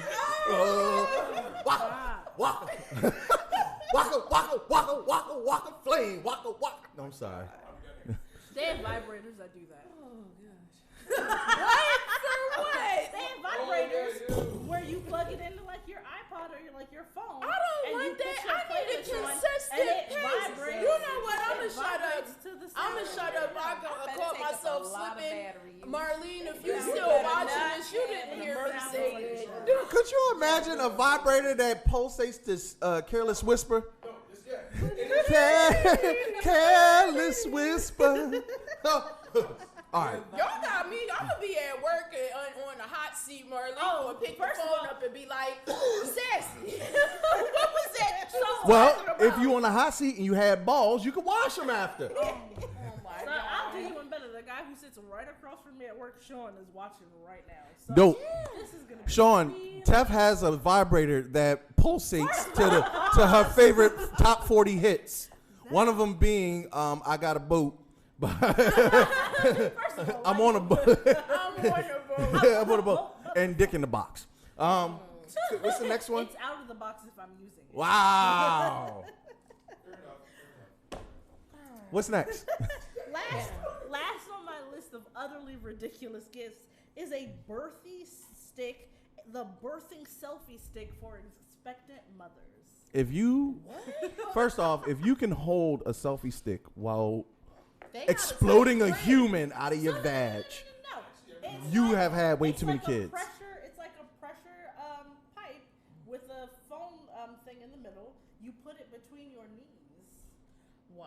That ain't got nothing to do with birthing. No, I know what that does. look like. You put it between your knees and then you can record. Who sits at home and thinks of that? So now you got your legs up. Yeah, because you gotta have them up while you push your baby out. Now you going to That's a waste, a complete waste of money because well, you got your I don't- husband or whoever the nurse is there to like I am- hold your legs up. I fear for so society. I'm as you said, you fear for society. Like this is what these are the we were supposed to have hoverboards, and this is we got birthing selfie sticks instead. I mean, most birthing hospitals now, like they have like the mirror on the ceiling, so you can look up and watch it in real time. I guess this is for people who like. Oh, so as you Yeah, got that's this interesting. bar between your legs, Yeah. It's like a thigh master. Yeah, kind of. It's like pressure thing. It's got like little. All right. So just to recap, we got the ball washer, The ball tickler. Pussy 23, and me. And if you're just tuning in, you have no earthly idea what I'm talking about. And just a great conversation. And the And birthing birthing selfie sticks. I hate Christmas even more now. And so one Reiko, your Google searches are weird. No, these are things that popped up in my Facebook ads. Of course they did. Yeah, I guess. I mean, with the birthday stick was a Wish.com drop. Well, I mean, when Tef is already ordering the Pulse Master Careless Whisper 9000. Please stay telling people that about me. That's not what my life. Yo, we have a super dope trailer coming up next, and we're going to talk about something serious. Not Wait, you didn't rank them 1 to 3. Which one is the worst? the work. Nobody's all of them. All of them. you hate everybody on that one. If I had to say which one was the worst, I would say the cat DNA test. Like that's just utterly ridiculous. You don't want to know where your pussy came from? No, I don't care where the cat came from. Actually, no. I would say the cat is the best one because you know how people be obsessed with their pets. No, I don't. No. You know what? I get what you're saying. Some people are really obsessed with their pets. A good gift until you have to figure out how you're getting that DNA. Are we trying to get that? Are you swabbing yet? Were we waiting until it come out the litter? If you're doing something that cat don't like, he gonna scratch the heck out of you. That makes sense. I just like. I just like. How they use it is their business. I just like the fact that Roxy is here for her first time and she automatically took it there. That just means she fits in well. I like you rolled with it. Yep. You just because She said DNA test. It must go in the tank. I love it. What's wrong with these people? Because that's what I would have been. If you guys did this to me when I first came on this show as a guest, I definitely would have been. I'm probably not here right now. The lies you tell. Sassy's a whole trash bag. Listen, Ghostbusters dropped their new sequel. It's an official sequel. I done learned some stuff because I'm gonna set it up because we're not gonna talk about it after the trailer because we have a super dope guest to come on and he's gonna talk about the finances and buying up the hood. And if you ain't got no money, he gonna teach you how to get some money. They got a super dope podcast and niggas is broke, so we trying to help y'all. But apparently, I just learned Ghostbusters have a multiverse. Who knew? Yeah. Now, this isn't set in the multiverse or the timeline that the 2016 Ghostbusters was set in with Leslie Jones and the other wonderful ladies. I think that they did the best that they could with what they had. A lot of people hated that particular movie, me included. But now this is in a different timeline, but it does match up with the original Ghostbusters 1 and 2. And this is Ghostbusters Afterlife. The kids is about to take over. Wow. Hit it. What are you doing here in Somerville anyway? Honestly, my mom won't say it, but we're completely broke. And the only thing that's left in our name is this creepy old farmhouse our grandfather left us in the middle of nowhere. Why'd you bring me up here? Entertainment value? What is that? I don't know.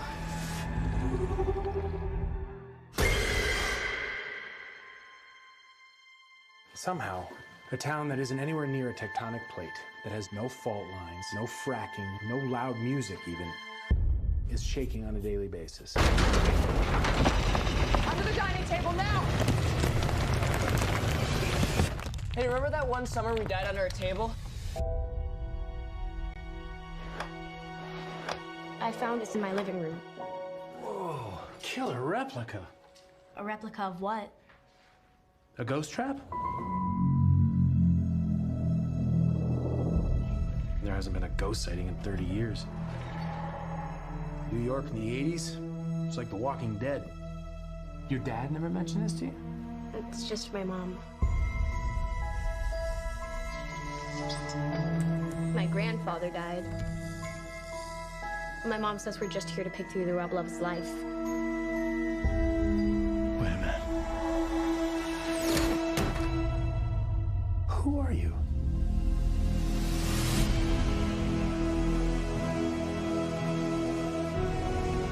Call it fate. Call it luck. Call it karma. I believe that everything happens for a reason.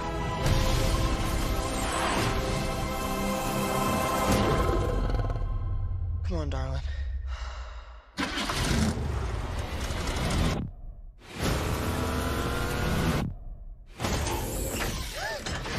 It has a gunner seat?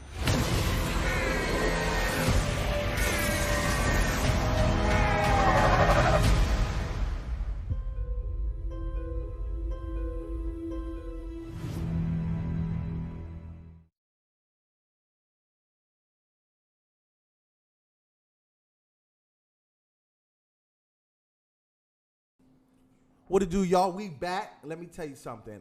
I know my old behind is super hype for Ghostbusters Afterlife. A lot of people might be a little skeptical about it, but based off the trailer, I think it's going to be one of those things that is going to be a classic because it's not a reboot. It's a whole new sequel. So, oh Lord, what you deep sighing for? Why? Why are you deep sighing? You don't want to see Ghostbusters?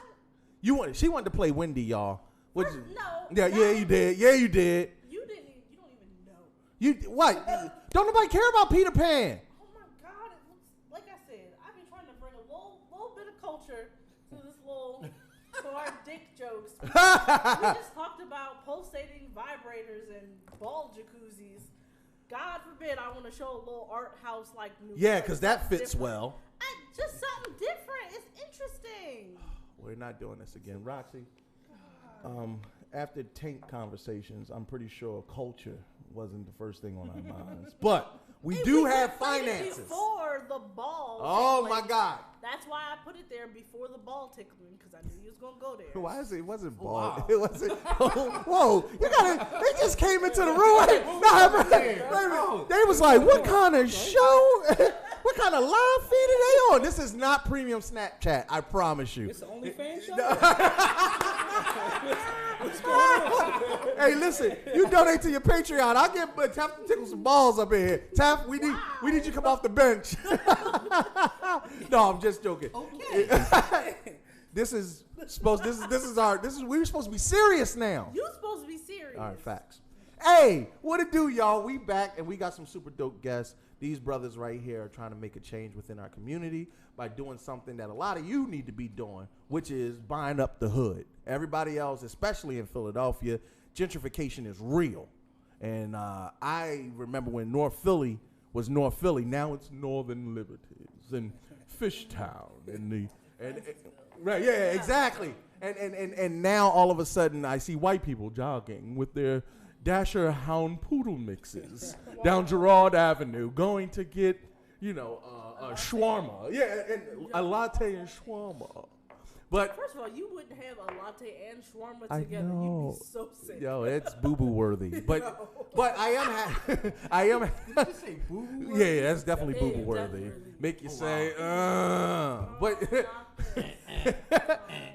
But with everything's going on in the hood as far as, and this is nationwide that they're doing this, your website is called buythehood.com. First, if you can, introduce yourselves to our listeners and give us a little insight on what is Buy the Hood. All right, so I'll start. My name is Jimmy, the founder of Buy the Hood, and it's my partner Corey there. What's going on? Yeah, so Buy the Hood came together as an idea. I've been in finance for 20 plus years, not trying to age myself, but actually I started it as a teenager buying real estate. Dope. So one of the ideas I had was to try to figure out a way to teach the community. So I came up with the idea of Buy the Hood. Corey and I went to high school together, and Corey was in education, so I said, I need someone to help me put together like the curriculum and all that kind of stuff. I had the idea, brought Corey along. So since then, it's been a couple years now, and we've been in the community teaching people how to buy property, how to buy stock. So it's not just real estate. It started as a real estate thing, but it's more than that. It's like, getting our people to buy into each other. Right. Yeah. And taking it a step further, what we try to do is empower people. The two things we like to do is educate and inspire. We tell a few jokes, but everything that we do is around building our people. You know what I mean? Everything we do is, we trying to build an army of people that's able to do for themselves. So building a financial army is what we're trying to do. People who can take care of themselves, take care of their finances, and leave a legacy, leave, the catchphrase, which is generational wealth. I was just about to say that, yeah. For their children. You see, most people don't even understand what generational wealth actually means. So educate for those who might have a concept of generational wealth. We know what the normal understanding of it is, just basically money that transfers over after you pass on that you leave to your children. That I'm assuming that's the generic understanding. Yeah. Generic understanding. When it comes to Buy the Hood, what is your understanding of generational wealth? Time, really, right? So it's one thing to learn to accumulate resources, right? Whether that's the real estate or buying companies or that, but the idea to use it to community build and also to give yourself time. So one of the things Corey and I did is, and we brought some to give you guys. We wrote a book together. It's called Own Your Time and Space. Let me see. Hey Don, throw that up. Show that to the people. Yeah, it's called Own Your Time and Space. And you can get that at ownyourtimeandspace.com. But it talks about the idea of Thank you, Don. owning the space around you, but also how having assets and resources provides time. So when you talk about real wealth is time. Right? Facts. If you have resources, you see, and a lot of times people like to think in billions and millions of dollars because that's how they're marketed to. Mm-hmm. But the millionaire next door is a real idea, right? So what I tell people is take it a step further, take it a step back from that. Instead of thinking of billions of dollars, just imagine how different your life would be if someone who was in your life decided, I'm going to make a change, and you got $3,000 to $5,000 every month before you got out of bed. Would that change your life? Oh, heck yeah. Exactly. So, but it's possible to do. It's possible for one person in a generation to make different decisions that you can provide $3,000 to $5,000 for the next generation. That changes where they go to school. That changes where they live. Got you. You know what I mean? So it's like. So it's not so much passing on this large lump sum of money, but more so freeing them up to be able to. Education and time. You educating your family because you're not doing it just for your children. You're doing it for your children's children and third and fourth generation. So the only way to do that is through education. You have to educate your children, and the thing that will get your children educated is to educate their friends, which is why we also do a boot camp every summer where we have the kids come in and we show them what we're talking about. Because if you don't educate their friends, then they'll be alone. Yeah, so for the last couple of years, we've done a free boot camp in the summertime for kids ages 5 and up. Mm-hmm. And our kids come in not knowing anything, and by the time they leave at the end of August, they actually have their own portfolios. Stock portfolios. And we have kids as young as 5 years old that can look at a company and break down its income statement and literally. So and see what their cap is and all yeah. And that's the thing. You start to realize that we're not taught this. Oh. At all. Our community isn't taught this, so they gravitate to it. Mm-hmm. Because one of the things we found out through teaching this class is when they first come in, they don't know anything about finance, but what they do know is brands because they're constantly marketed to every day. That's right? What you know. So that's how we grab them. Exactly. So they know what YouTube is, right? They know what all the different toy companies, for instance, and a lot of Speak kids up a have little a bit. lot of great information. Speak up a Oh, I'm little sorry. And a lot of kids have a lot of information, right? So one of the things that was popular in our camp a couple years ago was the Funko Pop thing, right? Right. So I didn't have no idea what that was, but that stock shot through the roof. Right. But the kids knew what it was because it's something that they see. Like They did a year before we even knew what was popping. They had it for a year. Well, it's interesting that you say that because within the geek world, we touch a lot of conventions, and I think just recently, we were at a convention. And I was like, now mind you, they got stars there, they have superheroes there, but the line was out of the door to buy those pops, and I said, half the stand, more than half the stand for selling them. and I said to Tef, I said, man, did this thing really blow up? Now, there's been trends like that previously in Beanie Babies and even back then in the 80s with the Cabbage Patch doll. Yeah. And it's funny how children always know what the next wave is. But even taking it to the hood, we dictate what's cool, right? So the whole idea of buy the hood. We have so much information, but most of the time we're consumers and not investors or producers. Right. So we're not making any of the money, but at the end of the day, we know what's coming next. Somebody asked, how much is your book?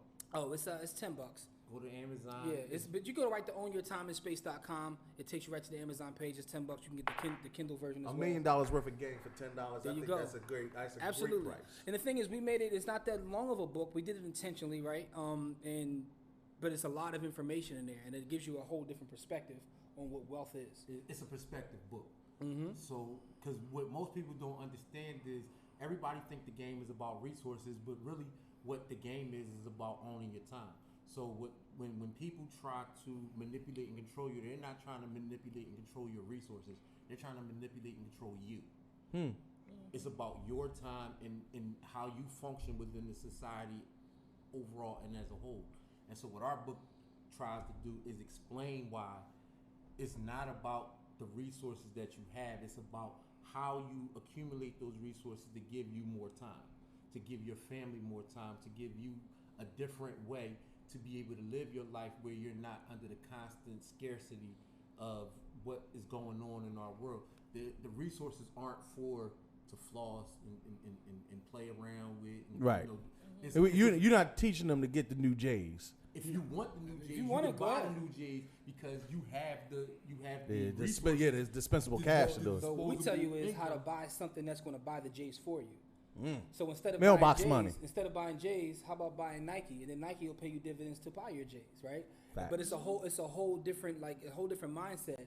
You buy things that give you cash as opposed to just spending cash, right? Because everybody, as far as I know, the goal for most adults is to get to a point where you make money in your sleep. And one of the ways that one of the premier ways that most of the wealthy do that is through dividends. And if you don't know what dividends is, please take a chance and either Google it, or come check these young brothers out and come to their seminar and support their workshop, because you need to know what a dividend is. Absolutely. Because quarterly dividends will save your behind. And the thing is, when we do workshops in the community, we don't even charge for them. In this past year, which is funny, we started something new. We pull up in people's houses, right? Yeah. So we tell people, you get 5 people together, we'll come to your house and do a presentation. We're not selling anything. We just do our presentation because, again, it's about community building, right? So, and the more we give, the more it comes back to us anyway. So we're actually out in the community, going to people's homes, right? Taking it real old school. Now that's Avon, Mary Kay back in the day. Remember the pull up Tupperware part? Yeah. We pull up right to your house. Pull up energy. But because if you sadly accessibility with our people, and when I say our people, I don't just mean black people, but people who come from urban backgrounds. We never value the education about finances, and 9 times out of 10, we won't go to a seminar, even if it's free. So you almost have to pull up at somebody's house and be like, I'm about to give you this work. Yeah, and that's kind of what we do. And the funny thing is, though, so a lot of people will tell us, why are you giving away this information for free? You should be charging. But it's a couple reasons why. Because, for one, most people are not going to do anything anyway. I already know that going into it. Right.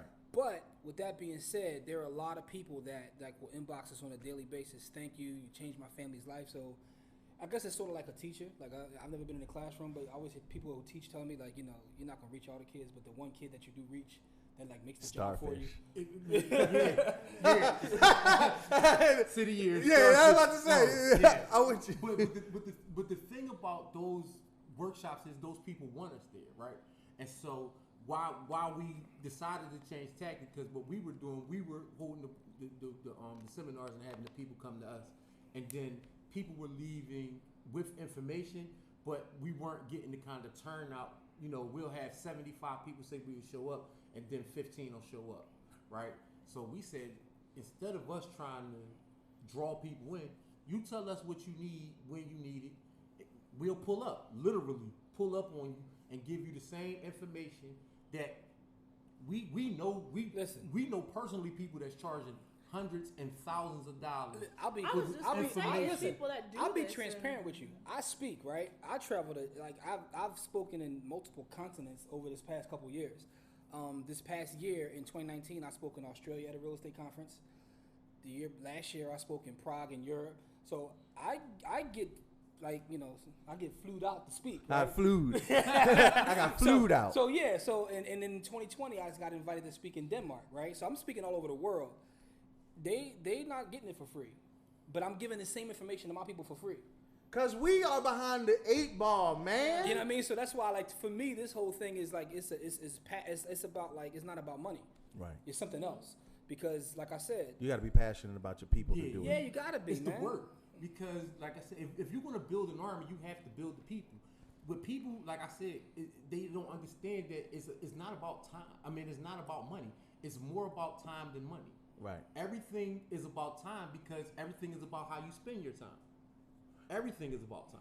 Right? Now, if I can ask you, and I'll let the ladies ask their questions in there, but for me, one of the things I've identified in our neighborhoods, because being who I am, I had a father who was very similar minded to you. I was always a creative, so I just wanted to run off and create things, and, you know, finances weren't my thing. But my father was very business minded. I inherited a business, and I hate it, but I thank him for the preparation that he gave me.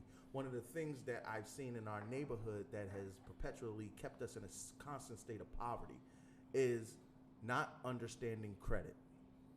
Okay. The value and power of credit, and how to properly utilize and leverage credit. Mm-hmm. Is that a part of your program? Small part, but not a whole lot. Mm-hmm. So I would say the most of our stuff goes back to ownership, right? So when you speak about things like gentrification or what happens in our neighborhood, a lot of times that happens because there's a lack of ownership, right? Facts. The only way to actually stop gentrification, is right, to buy it and own it. Is to own things. That's the only way to stop it, right? It stops right there. Because there's something because in economics, there's a thing called the neighborhood life cycle, right? Every neighborhood goes through this, right? And there's actually a video on our Instagram page where I actually broke this down, but where's your Instagram page? At By the Hood. So we're at By the Hood on everywhere. All right, dope. You know, our YouTube channel is By the Hood. Instagram is By the Hood. Y'all even know where to find this stuff. At By the Hood. But there's a thing called a neighborhood life cycle. Every neighborhood, right, goes through this thing where it increases, it stabilizes, it declines, and it revitalizes, right? But the thing about it is it's in constant motion, right? So it's in constant motion, and you can be in any one of these stages for an extended period of time. Right. So in Philadelphia, the example I always use is Chestnut Hill. Chestnut Hill has been stable forever. But the reason Chestnut Hill is stable is because there's a high level of ownership. When you talk about areas that have gentrified, there was never a high level of ownership. So what happens is people can come in and do whatever they want to do. Or there was a high level of ownership, and then when it was passed through, there wasn't an education about. Well, that's a whole different story. Listen, about keeping it. But what I was saying is, we had ownership of these neighborhoods. We had total ownership of those neighborhoods. But that also comes to seeing value in it, right? Yes. So tell what you about to say. No, I was gonna say I saw exactly that thing. And my neighborhood, like on my street, like where I live, isn't super great, but on my street it's actually pretty nice because it was mostly older people who own their homes, who bought them like brand new way back when. The problem came when they started to pass on, and their your kids is like, I just want this bread and I'm out. One of the biggest mistakes people make, right? So they try to take care of all their kids. They have 5 kids. They leave the one house to 5 people. And then they never agree on what to do. Right, so they just sell it. There, and most of the time they end up losing it. Yeah. Because 5 people have to, if you leave it to 5 people have to sign for it before it can move or do anything. So they end up losing it to taxes, or they end up losing And see, and that's to that point, like, okay, let's say, obviously for those that are not in the Philadelphia area, just bear with us for a second. Grew up in North Philly, originally from North Philadelphia. I remember way back in the day, in the 80s and 90s. Remember how they would talk about Temple buying up. Temple is a college, if you don't know. Yeah, Temple University. Temple was coming in there and buying double and triple worth the property to get people to move out. Now, Nana bought that house for what, $50,000, $60,000, which was a lot of money back then. And then they tell her, we'll buy it for $300,000. Nana out. Yeah. Nana got a bad hip, and Nana trying to see get that groove back. Right, you see, and they chuck the deuce. Mm-hmm. Now, mind you, those neighborhoods that I talked about is the North Philly area. And now you're starting to see, sometimes they force that issue. Number one, either by raising the taxes in the neighborhood to the point where people can't afford to do it, or they give you, what do they call it, an offer you can't refuse. Mm-hmm. Now, when those things happen, how do you still advocate for standing the block? If the neighborhood ownership is still at 70, 80, 90%, you're still good. You're still good. Temple can't do it if everybody owns. Yeah. Right? Yeah. The other thing, Temple can't do that. You can't come in and the thing about ownership is economic, but it's more than economic, right? You control the politics. You control everything in that neighborhood by having that level of ownership. Say that again. You control everything. You control the politics and everything else in that neighborhood by owning it. That's deep. And the thing about taxes are based upon what the value of the property is. Mm-hmm. So that means that your property is worth more. The thing about taxes is, I mean, no one I know has figured out a way to get away from that. Right? I mean, we're going to talk after the show. But no, I shouldn't say that, because here's the thing about taxes, right? You have to report taxes, not necessarily pay taxes, right? You have to report. But how do you report taxes and not pay taxes? Ownership. This country, right, is set up on owning things. When you own, it's a reason that Jeff Bezos doesn't pay any taxes. Yes, and people complain and they want to march and do all that, but it's not going to change anything. Right. This is all about ownership. When you own stuff, the country is built on this. And if you don't believe me, look at the tax code. When you employ people, you don't pay taxes. When you own things, you don't pay taxes. Yep. Right? They got tax abatements for everything. As a matter of fact, just to get those abatements are for owners. Right. Those abatements are for people who rent. Right. Those abatements are for people who do anything but own. If you want money back on your taxes, anything, you don't have kids or own houses. Taxes are nothing but an incentive, right? When you read the tax code, it's telling you what they want you to do. The government wants you to give people jobs. So if you give people jobs, you don't pay taxes. The government wants you to provide housing. If you give people housing, you don't pay taxes, right? The government wants you to, there's if you ever look at the different taxes for people that drill for oil and things like that, it's even more egregious than anything else, because they want you to find the oil, so therefore you don't pay tax. So all taxes are incentives. They tell you what the government wants you to do. They tell you what they want you to create. The government is telling you what they want you to create by putting it in the tax code and giving you incentives to do it. So I need everybody to go to our Patreon and give Head Nerds in Charge a lot of money so we can start hiring folks out in these streets, because we need help, y'all. But no, but that's a different. And I mean, don't get me wrong. I'm not saying I'm completely financially savvy, but I've been around the block once or twice, and I've never heard it put like that. And I genuinely, I would love. So when's the next time you guys are having one of these workshops? That's a good question. We didn't set anything up because, actually, no, we have one at the library for Black History Month. It's in February. I think it's like the 22nd. Yeah. But I'll make sure you guys get the information. Get the information. I'm trying to come and film there. I'm trying to, can we broadcast that live? Listen, absolutely. I mean, again, you want us to pull up anyway to tell us where. No. Put 10 people in the room. Put 10 people in the room and tell us come pull up. That's the next time we'll be out. Listen, let me no. And guess what? One of the things that, and Tef and I, we were talking about, we try to do things in the community to that point, but one of the things, initiatives that initially when we first started this platform was having a financial education for people that was affordable or free. And because it's crucial. Because even for having a platform is great, but the content, I mean, we just talked about ball washing and vibrators. We can talk about that too. Hey, listen. Hey, on some, this is what we do now. Where we from? Yeah, right. Exactly. I'm from the same hood. I'm from North Philly myself. So we watch Ratchet TV and we enjoy a thing, right? Yeah. Listen, like I told, we was talking earlier. I said, listen, it's Uchi Wally and one mic. It's It's not one of the It's other. not. It's definitely not one of either the. or. Yeah. Listen, I say whatever bring the people to the plate, and then let's feed them something worth, at least something that gives them some substance. Yeah, absolutely. So your website is buythehood.com. IG Buy the Hood. Facebook Buy the Hood. And then if you want to go to our YouTube, if you go to our IG, it's a bit. Well, you know what? Here's the thing. If you go to our IG and click the link in the bio on the IG, it gives you everything else. Oh, you got the link tree. You got the link tree. Yeah, there you go. Hit the bio, hit the link tree. And Buy the Hood on IG, and then like everything else is there. Yeah. But this book right here, Own Your Time and That's Space. in the link tree too. All of it's in there. All of it's in there. All of They made it simple for y'all. Yeah.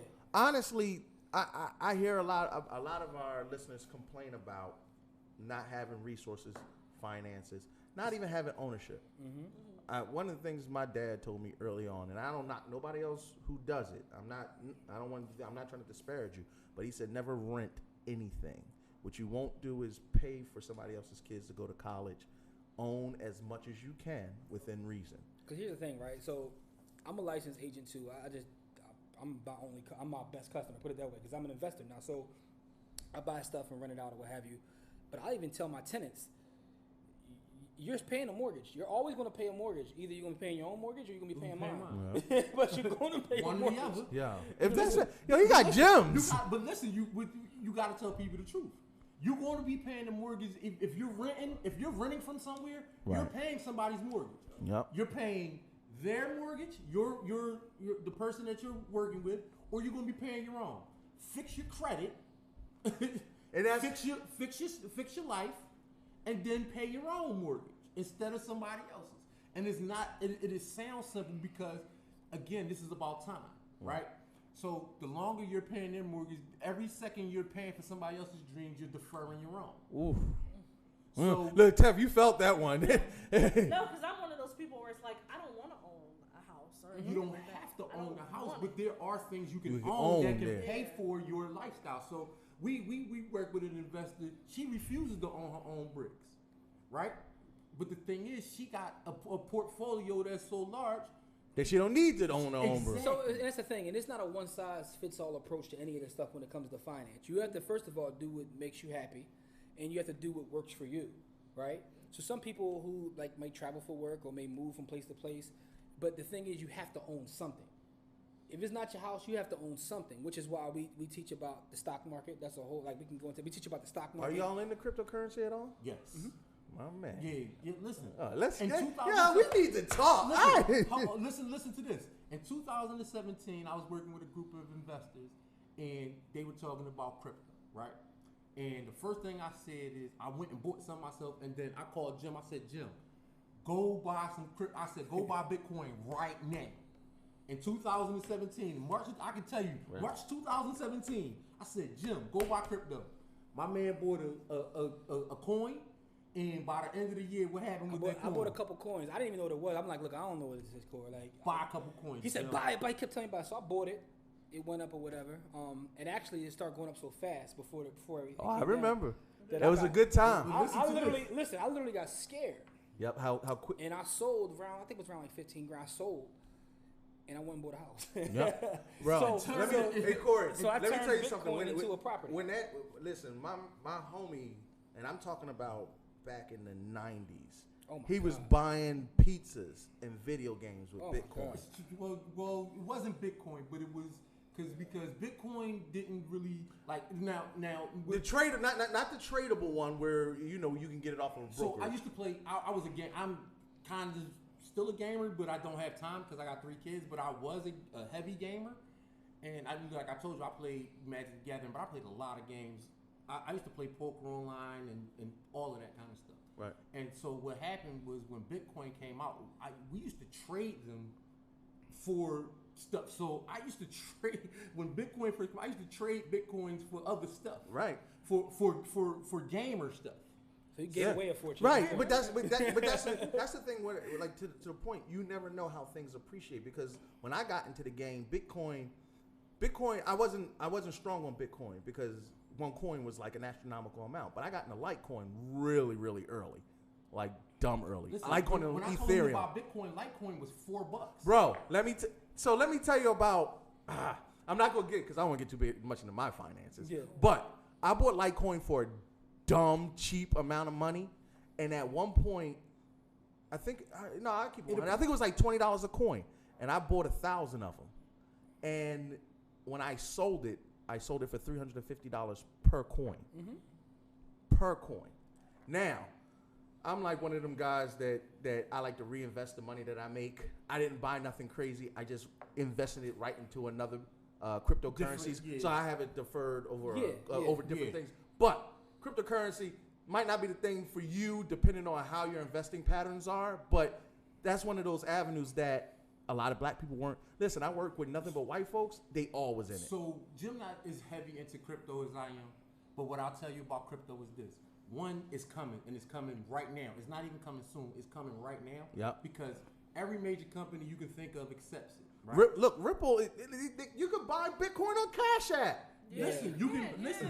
So, but besides that, so that means infrastructure is being built for it. Yeah. So anytime you see infrastructure being built, it's like with 5G. Anytime you see infrastructure being built, jump on. That means you're right on. You're at the front end. Once the infrastructure is built, you're late. Yeah, it's too late. But you're never too late with these coins because these if you're coins reading this, it's already too late. well, that's with the stock market. If you're reading the news, it already happened and has already been priced in. But we're talking about coins, and so with the coins, it hasn't.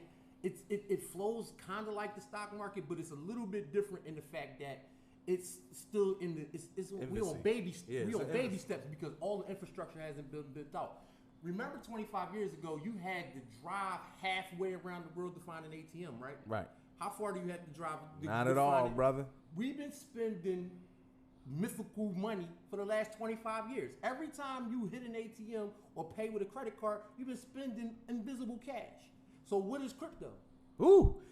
But you know, it's interesting because even when I go to speak at these conferences, there's always something crypto. But it's real. Yeah. So I know that it's going to be here because it's being studied. Every time there's always like something involving either VR, AR, or crypto. Now, Those three things. Let me tell you something. Blockchain. That's crazy that you said that because the VR world is developing, and even not even just games, but something that's coming down the pike like that. I'll just say this: the way my personal portfolio is set up, when cryptocurrency gets here, I'm set. It's here though. No, I'm talking about my coin. Okay. I need my coin to land. Okay. I need You need a coin. I need a specific coin to stop playing. To jump off. You got a million of them, bro. and you waiting. All I need is to get to $1. And just get to $1, and I'm out of here. I'm on the first thing smoking to Africa. Me and Akon, we start. Akon, you gonna be in Senegal building. Listen. With I just want. Listen, I don't want much. I just want to go to my mansion, go out on the ledge, butt naked, and talk to Simba and Nala. I want to sing the Lion King song in the Savannah, Donnie. I got dreams, nigga. I'm sorry. So can I ask you a question? Yes, ma'am. Yeah, he be wilding up. Why you gotta be naked talking to lions? Everybody skipped over that whole part. Because, Corey, every black man needs to talk to a lion naked once in their life. Every black man. Why can't you have clothes on when because you I want to be in the natural state that God intended. Okay, I'm sorry. Mind my business. I apologize. I'm mind my business. Ask your question. Are you done? Are you finished? I'm sorry. Right? That got me teared up. So I was just saying to you, I want to invest, but I'm kind of like put my money under the mattress kind of person. I was thinking, I was like, you were losing money. If you're putting your money under the because so let me tell you how you lose money, and I'm gonna tell you succinctly in 30 seconds why you're losing money. Inflation, number one, right? Your money will never be worth more than it is right now. Every second you hold your money, it depreciates, right?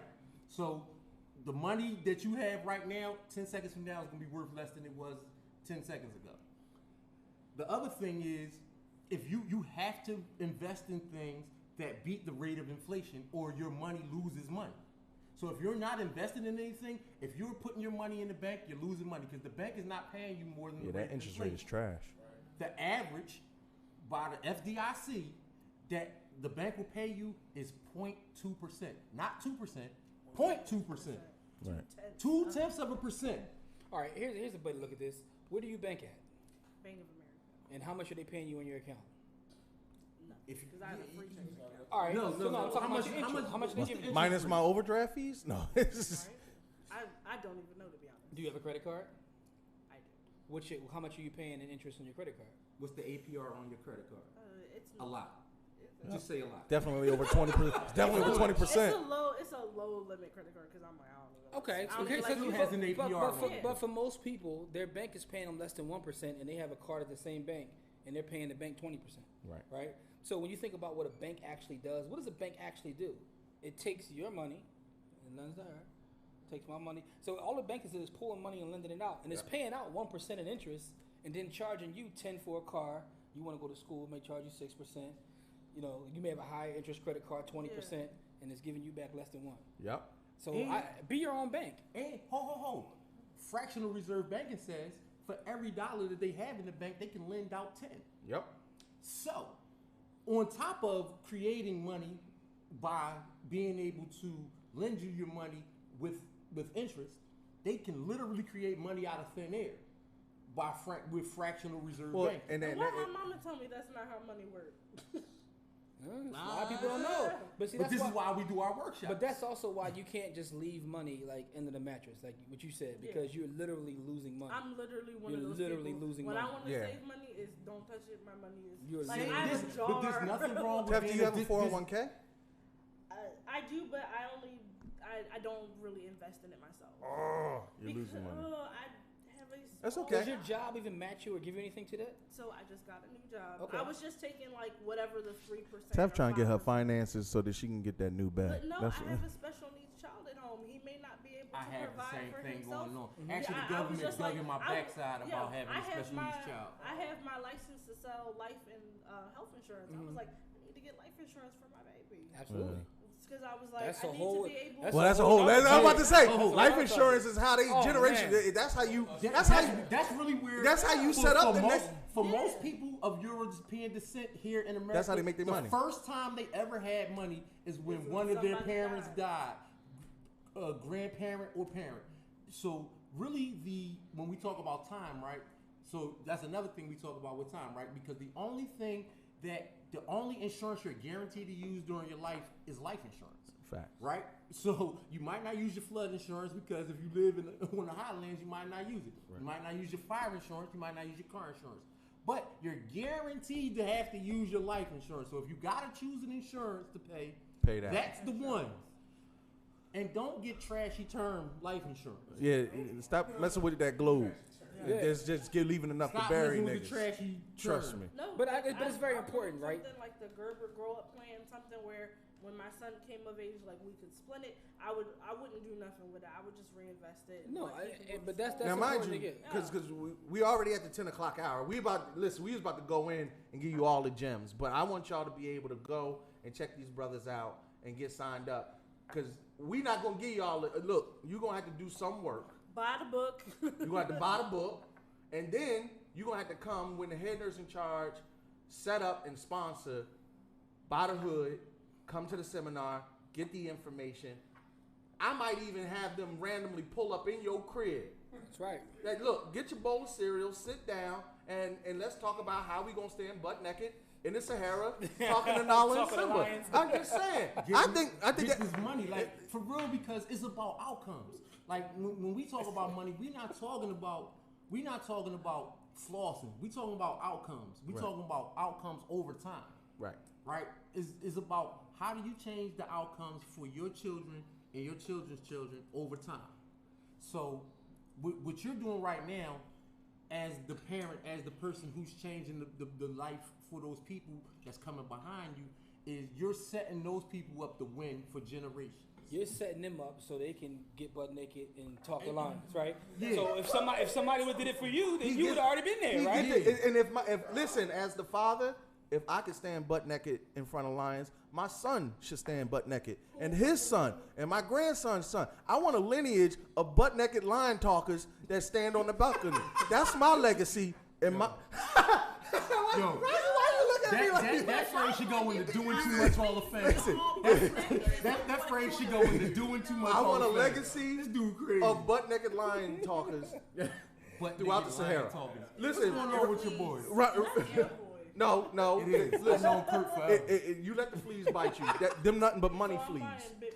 Ron said he sold insurance until he retired.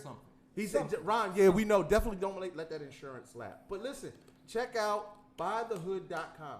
Buy the Hood on all social media platforms. Check out these good brothers because they're doing good work in the neighborhood. This will not be the last time that you're going to see them because we're going to actually set up an entire financial show. And that's real because that's information that you need. And I need to dedicate a substantial amount of time for these brothers to go through some parts of their seminar to teach you people and me how to be butt naked in front of lines. I'm just saying. So we won't need a Patreon. Well, it wouldn't be nice. Keep your Patreon. Get your dollars. Yeah. Don't let me talk you out of getting your dollars. Listen. Can't we have ever- Patreon and get the seminar at the same time? Listen, then you know what to do with the money once you got You it. double Don't dipping. don't you ever give up your dollars for no one and nobody. That's how we get listen. We talk a lot of trash about money. Like I really don't care about money. I only care about money in the fact that it gives me time. Right.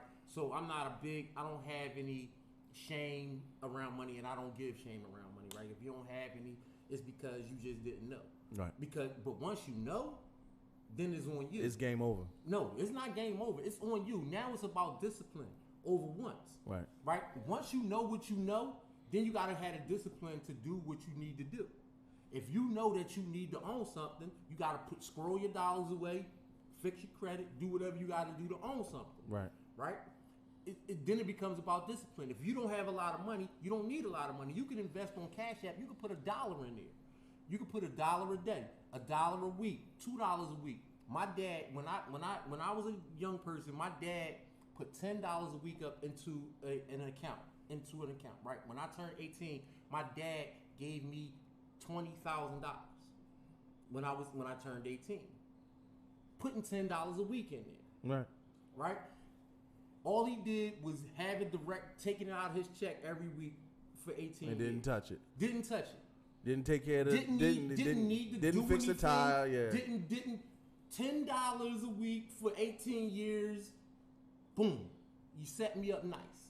And then so when I needed to pay for college, I just paid for college. Now I was a trashy student and I wasted the money, but that's neither here nor there. He said we're not gonna get in there. But it's But not. you didn't go into debt to be a trashy student. The first time. Because since I was a trashy about to student. say, before we get too deep, because we're running out of time. What we're gonna do is we're gonna have you guys come back, and then we're gonna set it up so that we can actually get more insight on this information and kind of build from that. Next up, we have the Wonder Woman 8. Yes, finally, did we have Wonder Woman 84 up? You ready? All right. I promise you that Wonder Woman 84 trailer is about to go live. I hope. Butt Neck Alliance. All right, go ahead, Don. My life hasn't been what you probably think it has. We all have our struggles. Have you ever been in love? A long, long time ago. You? So many times. Yeah, all the time.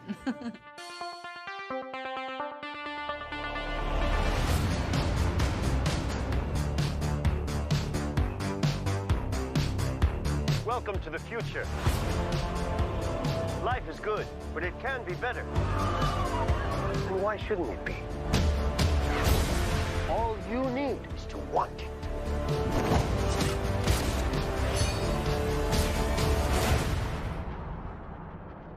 Think about finally having everything you always wanted. I can save today, but you can save the world. Steve. Diane.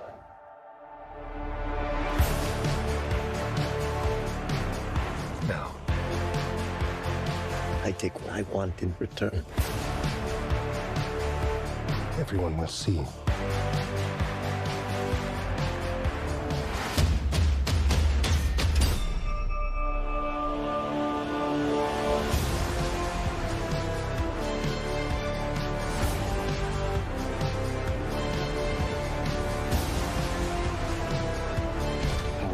you. You know what you need to do.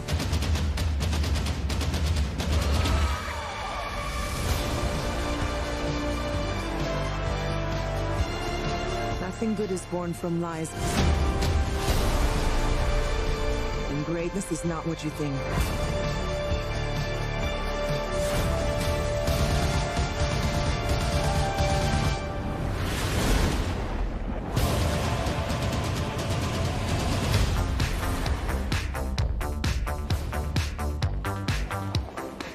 It's all art. That's just a trash can. It's just a trash can. Yeah.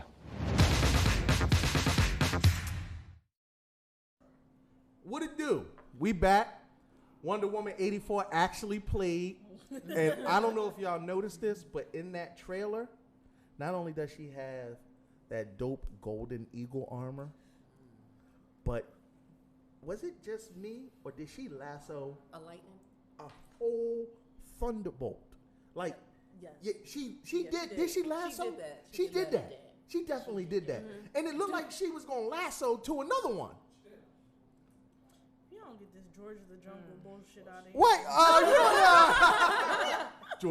George of the jungle, strong as he can be. Ah, watch out for that tree. I hate y'all. Come on, you not feeling that tough? Nah, it was tough. But I was like, this bitch is fucking doingthemost.com. Yeah, she was, but she was doing the best and looking good while she was doing the it most. was bad. I was just like, really, sis? Tev, Tev, if you could swing from a lightning bolt, you wouldn't do it? Oh, by my ass. What are you Look, Be looking forward to that when I'm late to work. girl, yeah. Let me tell you how I can't stand the train. I would love to ride a lightning bolt. Just be like, what? Show up in a job. And, yeah, I'm here. Yeah. I don't look as good in the skirt, but you know. But no, they even had the her crown is able. She's now throwing it. Your tiara. The tiara. And was that the invisible plane? Yes. I don't know, because you could see everything, but they said that the invisible plane might be in this, which would be dope if it is, because some of the best parts about Wonder Woman is the outlandish things. How do you fly an invisible plane? Like, it can't. Easily. You listen. It's invisible to you, nigga. I was saying, do we get special Wonder Woman visions? Can we see what she sees? Well, you know what? Go ahead. You know, kind of how like they did in the cartoons back then. Because I used to look at it and be like, how is she in an invisible plane, but we could see her? And then I thought about it years later, and I'm going, I think that's for us to see her in the plane, because you can't just have the sound effects and like you did back in the day, and then you just saw like the little sparks of something. Because it really defeats the purpose if you can see Wonder Woman inside the invisible plane. Yeah. Right. Just aim for her. It's like and the thing that's like, It has a little faint white outline.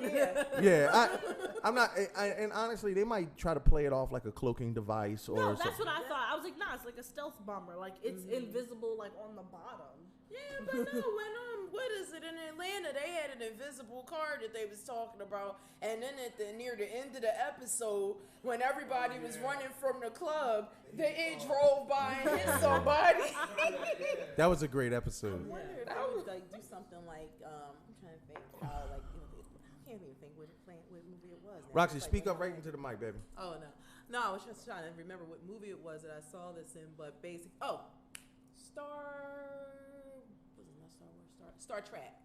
Yeah, so Yeah, Joseph so Bruno you was like, it's only invisible on the plane. outside, like the cloak on a Romulan ship. That's what I was thinking. Yeah. Curse those Romulans. Well, Wonder Woman 1984, Wonder Woman 84 will be out the summer of 2020. I think it is. Yeah. And It's like summer or May, something like that. Black Widow. If you only could watch one, Black Widow or Wonder Woman. Wonder Woman. I'm kind of like Black Widow. I'm kind of Black Widow only because, of course, Taskmaster. I'm a big fan, but I think Wonder Woman will be the better movie. I think Wonder Woman will be the more hero-esque. She's funnier. Yeah, she's a lot more Black fun. Widow, like I mean, that's not like she not doing nothing, but it's just not as entertaining. Like a not Shazam, like how Shazam was. Bolts, yeah. Right. Like no, because to me, Black Widow is going to be more like a spy tale. Yeah, like that's what I'm looking for. Like, cause Like she an does remind me, espionage movie. and that's never been my thing anyway. Which is cool. So yeah, that's probably why. Yeah, I want to see Eagle Armor. So go ahead. I don't know. I'm not gonna say definitively which one would be better. I would just say for me, like the stakes, I'm more invested in Wonder Woman because I know what happens to Black Widow. You know what? Lance Brown said DC movies are resting amazingly on Wonder Woman's shoulders, and I have to concur with him. Wonder Woman has, her franchise so far has been spot on. And I'm really looking forward to Wonder Woman 84. I was born in 82, so fanny packs and Technicolor and all that, I'm with it.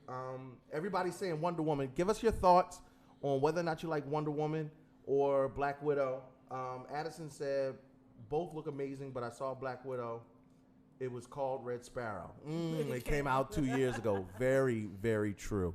Wonder Woman is something that it's got that same Superman lore to it. It's bigger than life. She's a part of the DC's big three, and we've had enough Batman and Superman movies. I'm ready to see Wonder Woman shine on the silver screen again. I want Wonder Woman, Shazam, and Aquaman. And I'm all the way okay with that. And despite some people's opinions, I'm definitely, as a cis hetero male, looking very forward to a woman-led, not female. I know how to use my pronouns. A woman-led feature, and you mean another woman-led feature? Because it's not the first. Well, no, it's not. But I'm looking forward to this one. Don't try to confuse me and get me all tangled up. Are we gonna go with our woman-led main card or no? Oh, of course. No, it's you doggone right we are. Because we don't have a lot of time left. We're going to wrap this show up. Yeah, we're well over time. But guess what? You're just going to have to rock out with us because that's the good thing about owning your own show. We get to do what we want. If you got to go to bed, hug your mom, kiss your babies, and go ahead and go to bed. But we're going to talk about this last topic, but we're not going to give it. We're not going to give it as much time as we would have originally. I want to play a quick video for you about Lizzo at the Staples Center. And Don's going to boot that up for you. We're going to play that first video about what she did at the Staples Center, and then we'll talk about it.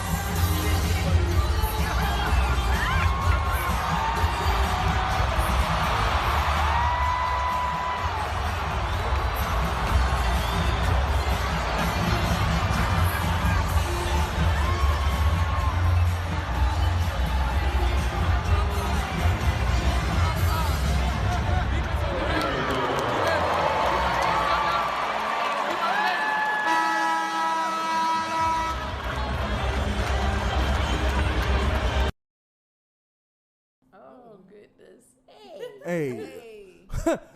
So I was told that I should have did the censor warning that a graphic video. Listen, if you ain't seen, how old are you? And then on top of that, we curse like every 5 seconds. No. We drop M-bombs. There be all types of stuff going on in here. Like you know what you getting already when you come here. I would say we didn't talk about ball washers. No, we didn't had Tef twerk at least twice. She just ain't have her cheeks out this time. I just want to say this. A lot of people are up in arms accusing Lizzo of being classless, number one, misrepresenting large, beautiful black women with what she was doing. I just want to let me get it all out. They also said that was not the venue to do that in, and that her attire was inappropriate and that it had the cut off butt cheeks out. Now, I have my opinion, But I defer to the ladies on this one before I try to put my 2 cents into this. Sassy, how do you feel about what Lizzo did? I feel like she's free to do what she wants. At the end of the day, she getting money and I'm not. And the only 2 cents that I really had to put in, which I've been saying the whole time, is that I just would have personally went with the assless chaps instead of the shirt. Like, that was my whole thing. I just didn't like the outfit because I thought that the shirt was tacky in general. And even if somebody else had it on, I would have had a problem with it because I just didn't like the shirt. But if she came out and had some little like outfit that just involved butt cheek being out, I mean, that outfit just had butt cheeks out. She wasn't showing anything. It just was a tacky outfit to me. But other than the outfit, sorry, Lizzo, if you hear me one day, I'm not trying to come at your neck. I'm just saying. But no, other than that, what else was there to say than that? Now, Roxy, you have an interesting perspective because I don't like using the term plus size model personally because I think you're all just beautiful models. But you have modeled before. And you're a part of that entertainment world in that respect.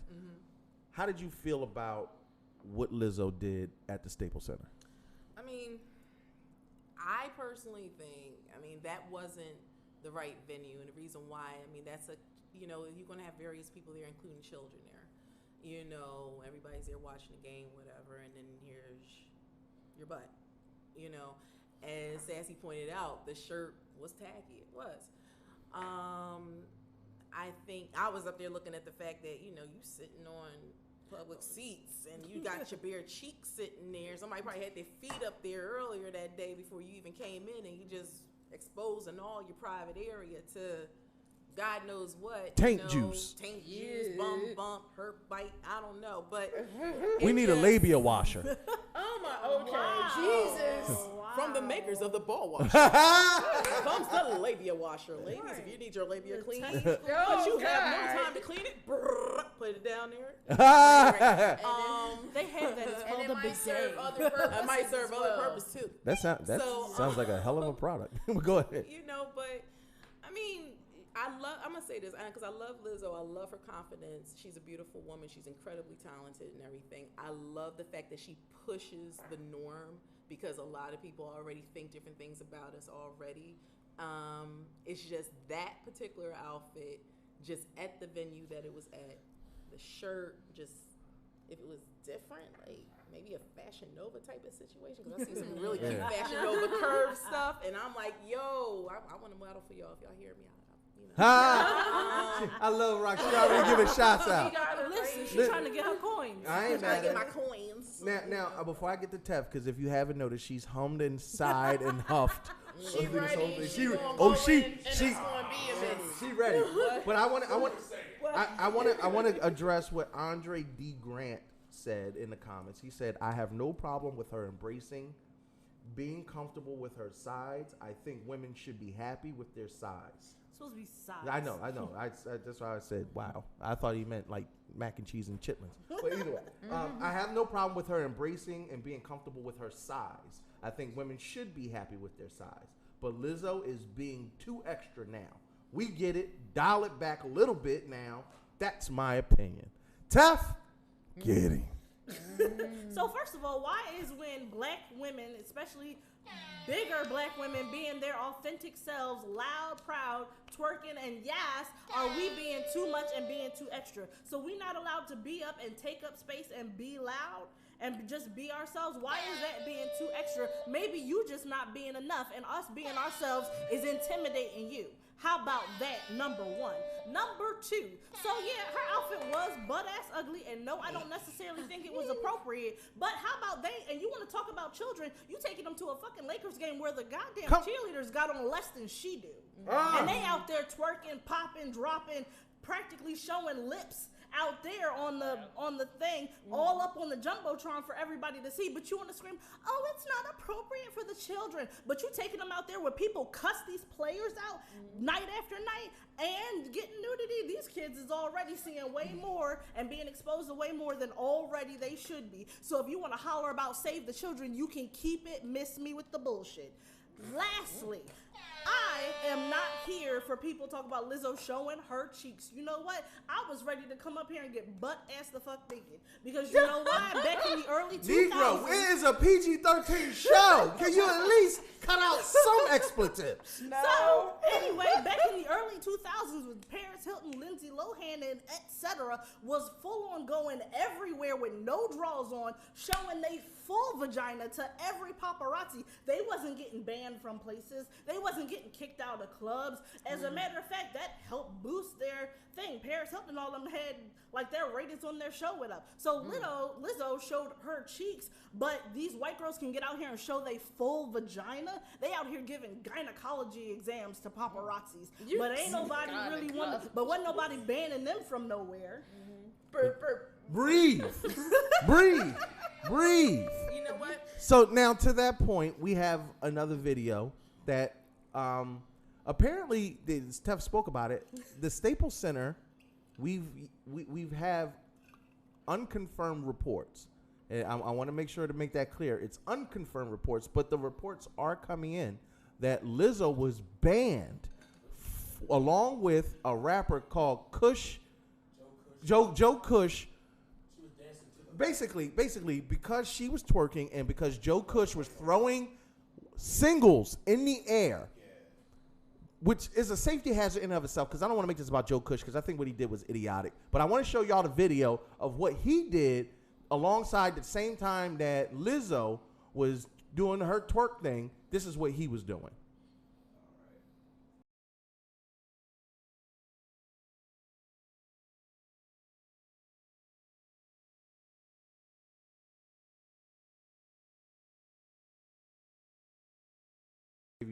Joe Kush.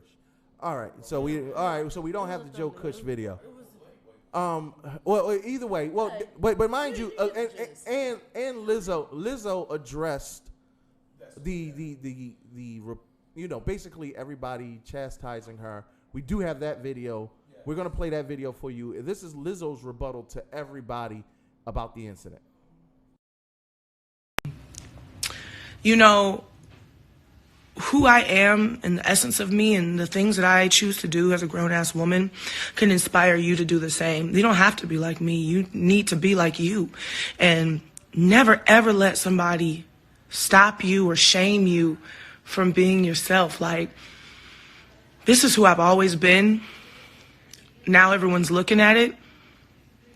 And your criticism can just remain your criticism. Your criticism has no effect on me. Negative criticism has no stake in my life, no control over my life, over my emotions. I'm the happiest I've ever been. I'm surrounded by love. And I just want to spread that love and also spread these cheeks. And you know, if you really, really don't like my ass, you can kiss it. Because kissing it makes it go away, I promise. I just want y'all to know, like, it doesn't matter what goes on the internet. Like, nothing really breaks my joy. I'm a really solid, grounded person, and I know that I'm shocking because you've never seen in a long time a body like mine doing whatever it wants to do and dressing the way that it dresses and moving the way that it moves. You know, but I don't ever want to censor myself because I'm suddenly famous, or I don't want to censor myself because everyone's looking at me now. I'm not going to quiet myself. I'm not going to shrink myself because somebody thinks that I'm not sexy to them. Bitch, you really think, because somebody on Twitter think that I'm not cute, I'm I'm going to stop existing. So, you know, I don't really like to address negativity, but I'm having such a great day and good as hell. With the Human Jukebox and the Fabulous Dancing Dolls is out, and this is like my morning hair and my... Mind you, we didn't have the Joe Cush video, but you could look, just go on YouTube and look up Joe Cush Staples Center, and you'll see this idiot throwing money in the air, which becomes a supreme safety hazard, because if a stampede broke out over that money, people could have died. Now, reports say that he was allegedly arrested after the fact. It's a whole 8-minute video, him chronicling what he was doing. I don't know. I'm not sure if it ties into what Lizzo, if they came together. Was he throwing it? Like, He came to, threw it up like he had yeah. a club. She was dancing with the money coming down, so they put them both at fault. Wow. So she might have not even known what was going on. So she was up there celebrating, doing her thing, and let me just say this, and I save my I opinion. take more issue with what he did than. Agreed, but there's something to be said for being caught up in a moment.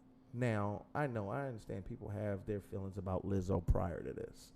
She's been admonished for a lot of her behavior in the past. I'm not here to debate what her actions are previous to this particular situation. This just happened to be the thing that everybody's all up in arms about. Let me just tell you this. I've seen clothing choices that boggle the mind from stars at basketball games, and I've seen nobody have issue with it. If we're going to start policing how much butt cheeks are shown in a dress, then you better get that same energy to cleavage, because it's essentially the same thing. And I don't know how you might personally feel about it, but I haven't seen anybody feel some type of way about a busty woman with half her breast out. Now, typically that's lauded, applauded, and promoted. I'm not saying Kurt looks at it like, right? Listen, I mean, I've seen Little Kim with a single pasty on. I've seen J-Lo with a V cut where, you know, one strong breeze, and we gonna see hey ho.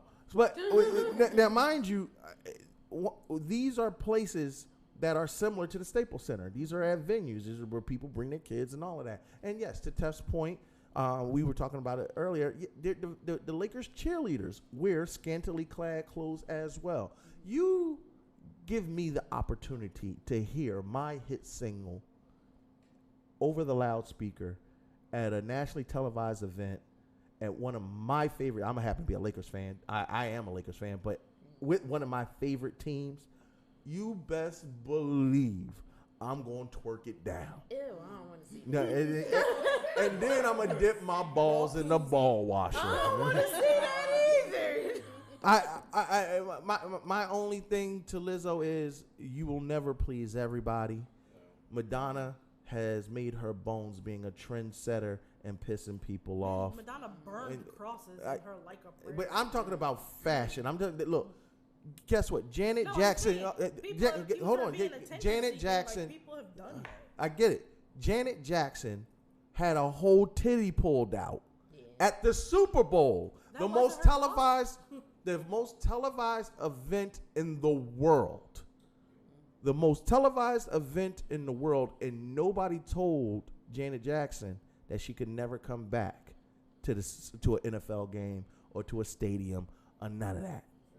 So, for Lizzo, you were voted Times Entertainer of the Year. Bask in it, darling, in all your beautiful greatness. Keep doing what you're doing, because you're doing something that obviously got the people happy. And you know what? If you're quantified as classless and whatnot, then redefine class. And that's my personal take on Lizzo. Now, I have my idea of what I think is appropriate, but that's irrelevant to this. I'm just saying the standard that the world has set gives way for her to just be great. Yeah, exactly. Because I definitely, anybody who knows Sassy knows how I feel about a lot of things that surround nudity in general for everybody, and not just male, female, just nudity in general. And I'm trying to like broaden my spectrum of how I feel about it, because I know in today's society, like right now, that's shifting a whole bunch. And if I stay the way that I am about it, I'm gonna be uncomfortable the whole time. So it's gonna have to try to shift. But yeah, I had my personal opinions, but this is just the opinion for, like you said, for Lizzo in this particular with the general public and whatnot. And y'all better leave these thickums women alone, because they are magically delicious, and y'all need to stop it. Because if it was Nicki Minaj or Lil Kim or Cardi B, I bet you it wouldn't be the same venom. That's all I'm saying. Rihanna again, she has see-through everything on, and nobody says ish about. And I don't want them to. All the time. No underwear. Yeah, no Good. underwear be rubbing, her cheeks be rubbing, and you see them. Ain't no I underwear. want to be them draws. Nobody says anything, and I've been saying that since the beginning of time. Like, what is this all the time? Stop saying it. Let her be great. I'm trying, man. Like, this is weird, but okay, I'm trying. Yeah, I think the issue is just the fact that nobody has gotten used to the fact that, okay, we have this big beautiful woman who's making music that is encouraging. She's a whole flautist. She's a whole everything. Like, I love her. She's a mood. She had mentioned in one of her interviews that she is not trying to make.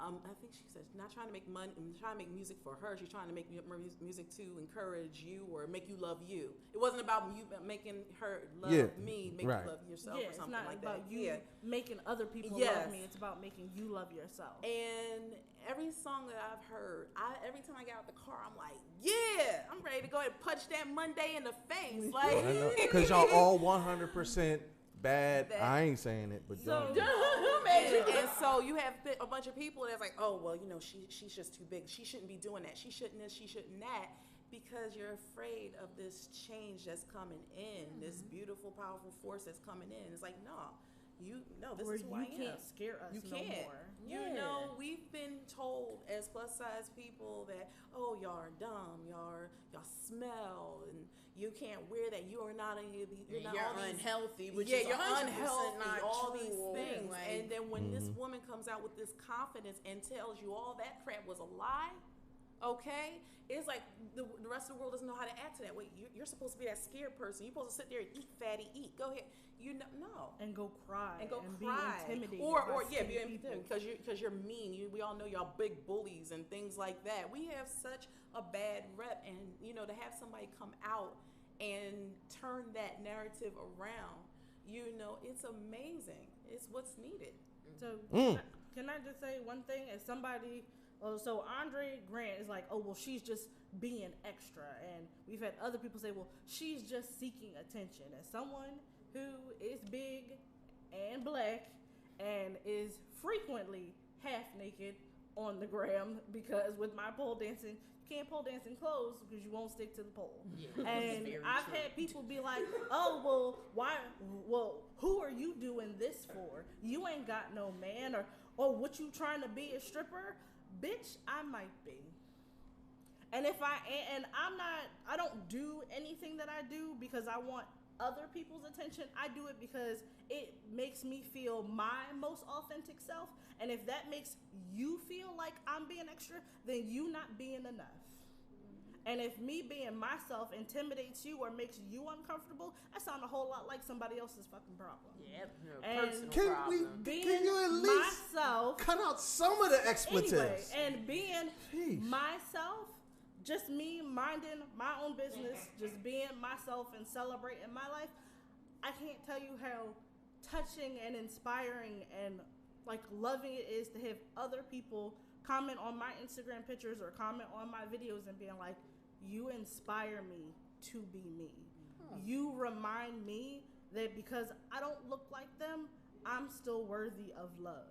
Like, I got up there in my She-Hulk, ass out, full green, and I had people being like, yo, that is the dopest shit I've ever seen in my life. Don't do that to me. You look at you about to get emotional. I'm and so it's gonna serious. make me be emotional. I competed for the first time in a pole competition in June. I had people who were like level 4, 5, like amazing, excellent, like accomplished pole athletes being like, damn girl, you killed that shit. You inspire me to go back and just be that, because you was obviously up there just yourself and killing it. So if me being myself makes you uncomfortable, I'm not about to stop being myself for you. And that's essentially the same thing Lizzo said. Now, mind you, I saw Andre's comments, and I'll just say this. One shoe doesn't fit all. I mean, Tef has a personal stake in it. And I and it's different for me too. I can't, like, you see, I have minimal, because I'm not allowed to talk in that section because I don't meet the criteria. I'm not trying to touch that smoke. You thick though. Right. I meet the criteria of being thick, but I also don't meet the criteria. Like, I can go in Rainbow and realize when I've wandered too far. You're stupid. You're like, I need to double back. Step back over here. These is cute, and I wish I could a little bit because I want the sweater, but no. Now, mind you, what I will say to this is, to not to Andre's point, what I will say is, Lizzo also does not represent every beautiful black woman, because there are beautiful black women who are plus size, who are extremely modest. You do not have to embrace yourself by doing what Lizzo does. That works for her. If you can be fashionable, confident, and beautiful and modest, that's the wave too. One of those individuals who was brought to light was Tokyo Vanity, who is a phenomenal representation of black, big, and beautiful. What I'm saying is, there is no right or wrong when it comes to your personal representation. It's based off of your morality, your understanding, and your confidence level. If it makes you feel good and you're not hurting anybody else, rock on. Because at the end of the day, Lizzo did not show no more than what you see at the beach. As a matter of fact, you've probably seen less at the beach. And y'all live in LA. Oh, y'all saw less at the Lakers game. Watching Look, the cheerleaders. y'all live in LA. Seeing cheeks and all that ain't nothing new. Now, if you don't find it sexually attractive, that's your business. That's fine. But all I'm saying is, don't try to put your negativity and your beauty norms on somebody else and say, hey, Sass might not wear that dress, but if Lizzo wants to wear it, do you. All I'm saying is, at the end of the day, she didn't need to catch that much venom over a dress that, honestly, in my opinion, was not nearly. I mean, Howard Stern came on MTV Awards with Fart Man and had both his flabby cheeks out. They ain't banned him from the. So the Foo Fighters used to perform with socks on their penises. Flea from the Red Hot Chili Peppers performed in his drawers every night. He was in his drawers. And next episode, I'm dipping my balls in the ball washer. No. And so me and Don, Put your fists down. Together? No. Whoa. He gets.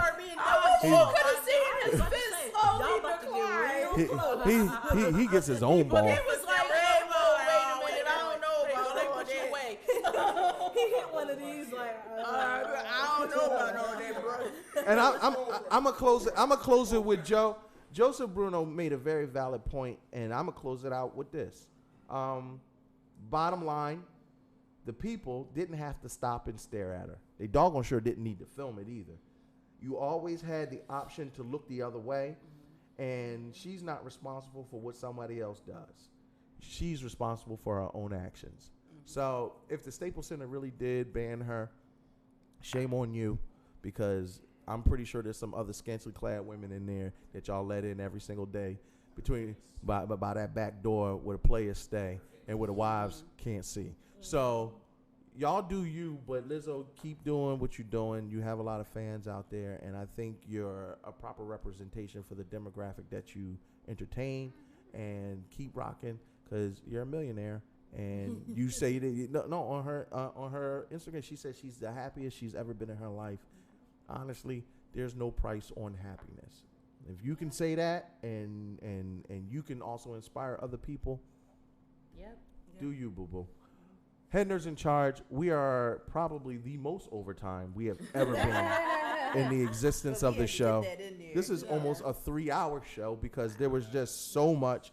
We had Roxy in the booth. This will not be the last time. You'll be coming back next week? Yep, I'll be here next week. Oh, sniggle keeks. So from me, King Kurt live, and Yokai Sassy. Taffy Wonder.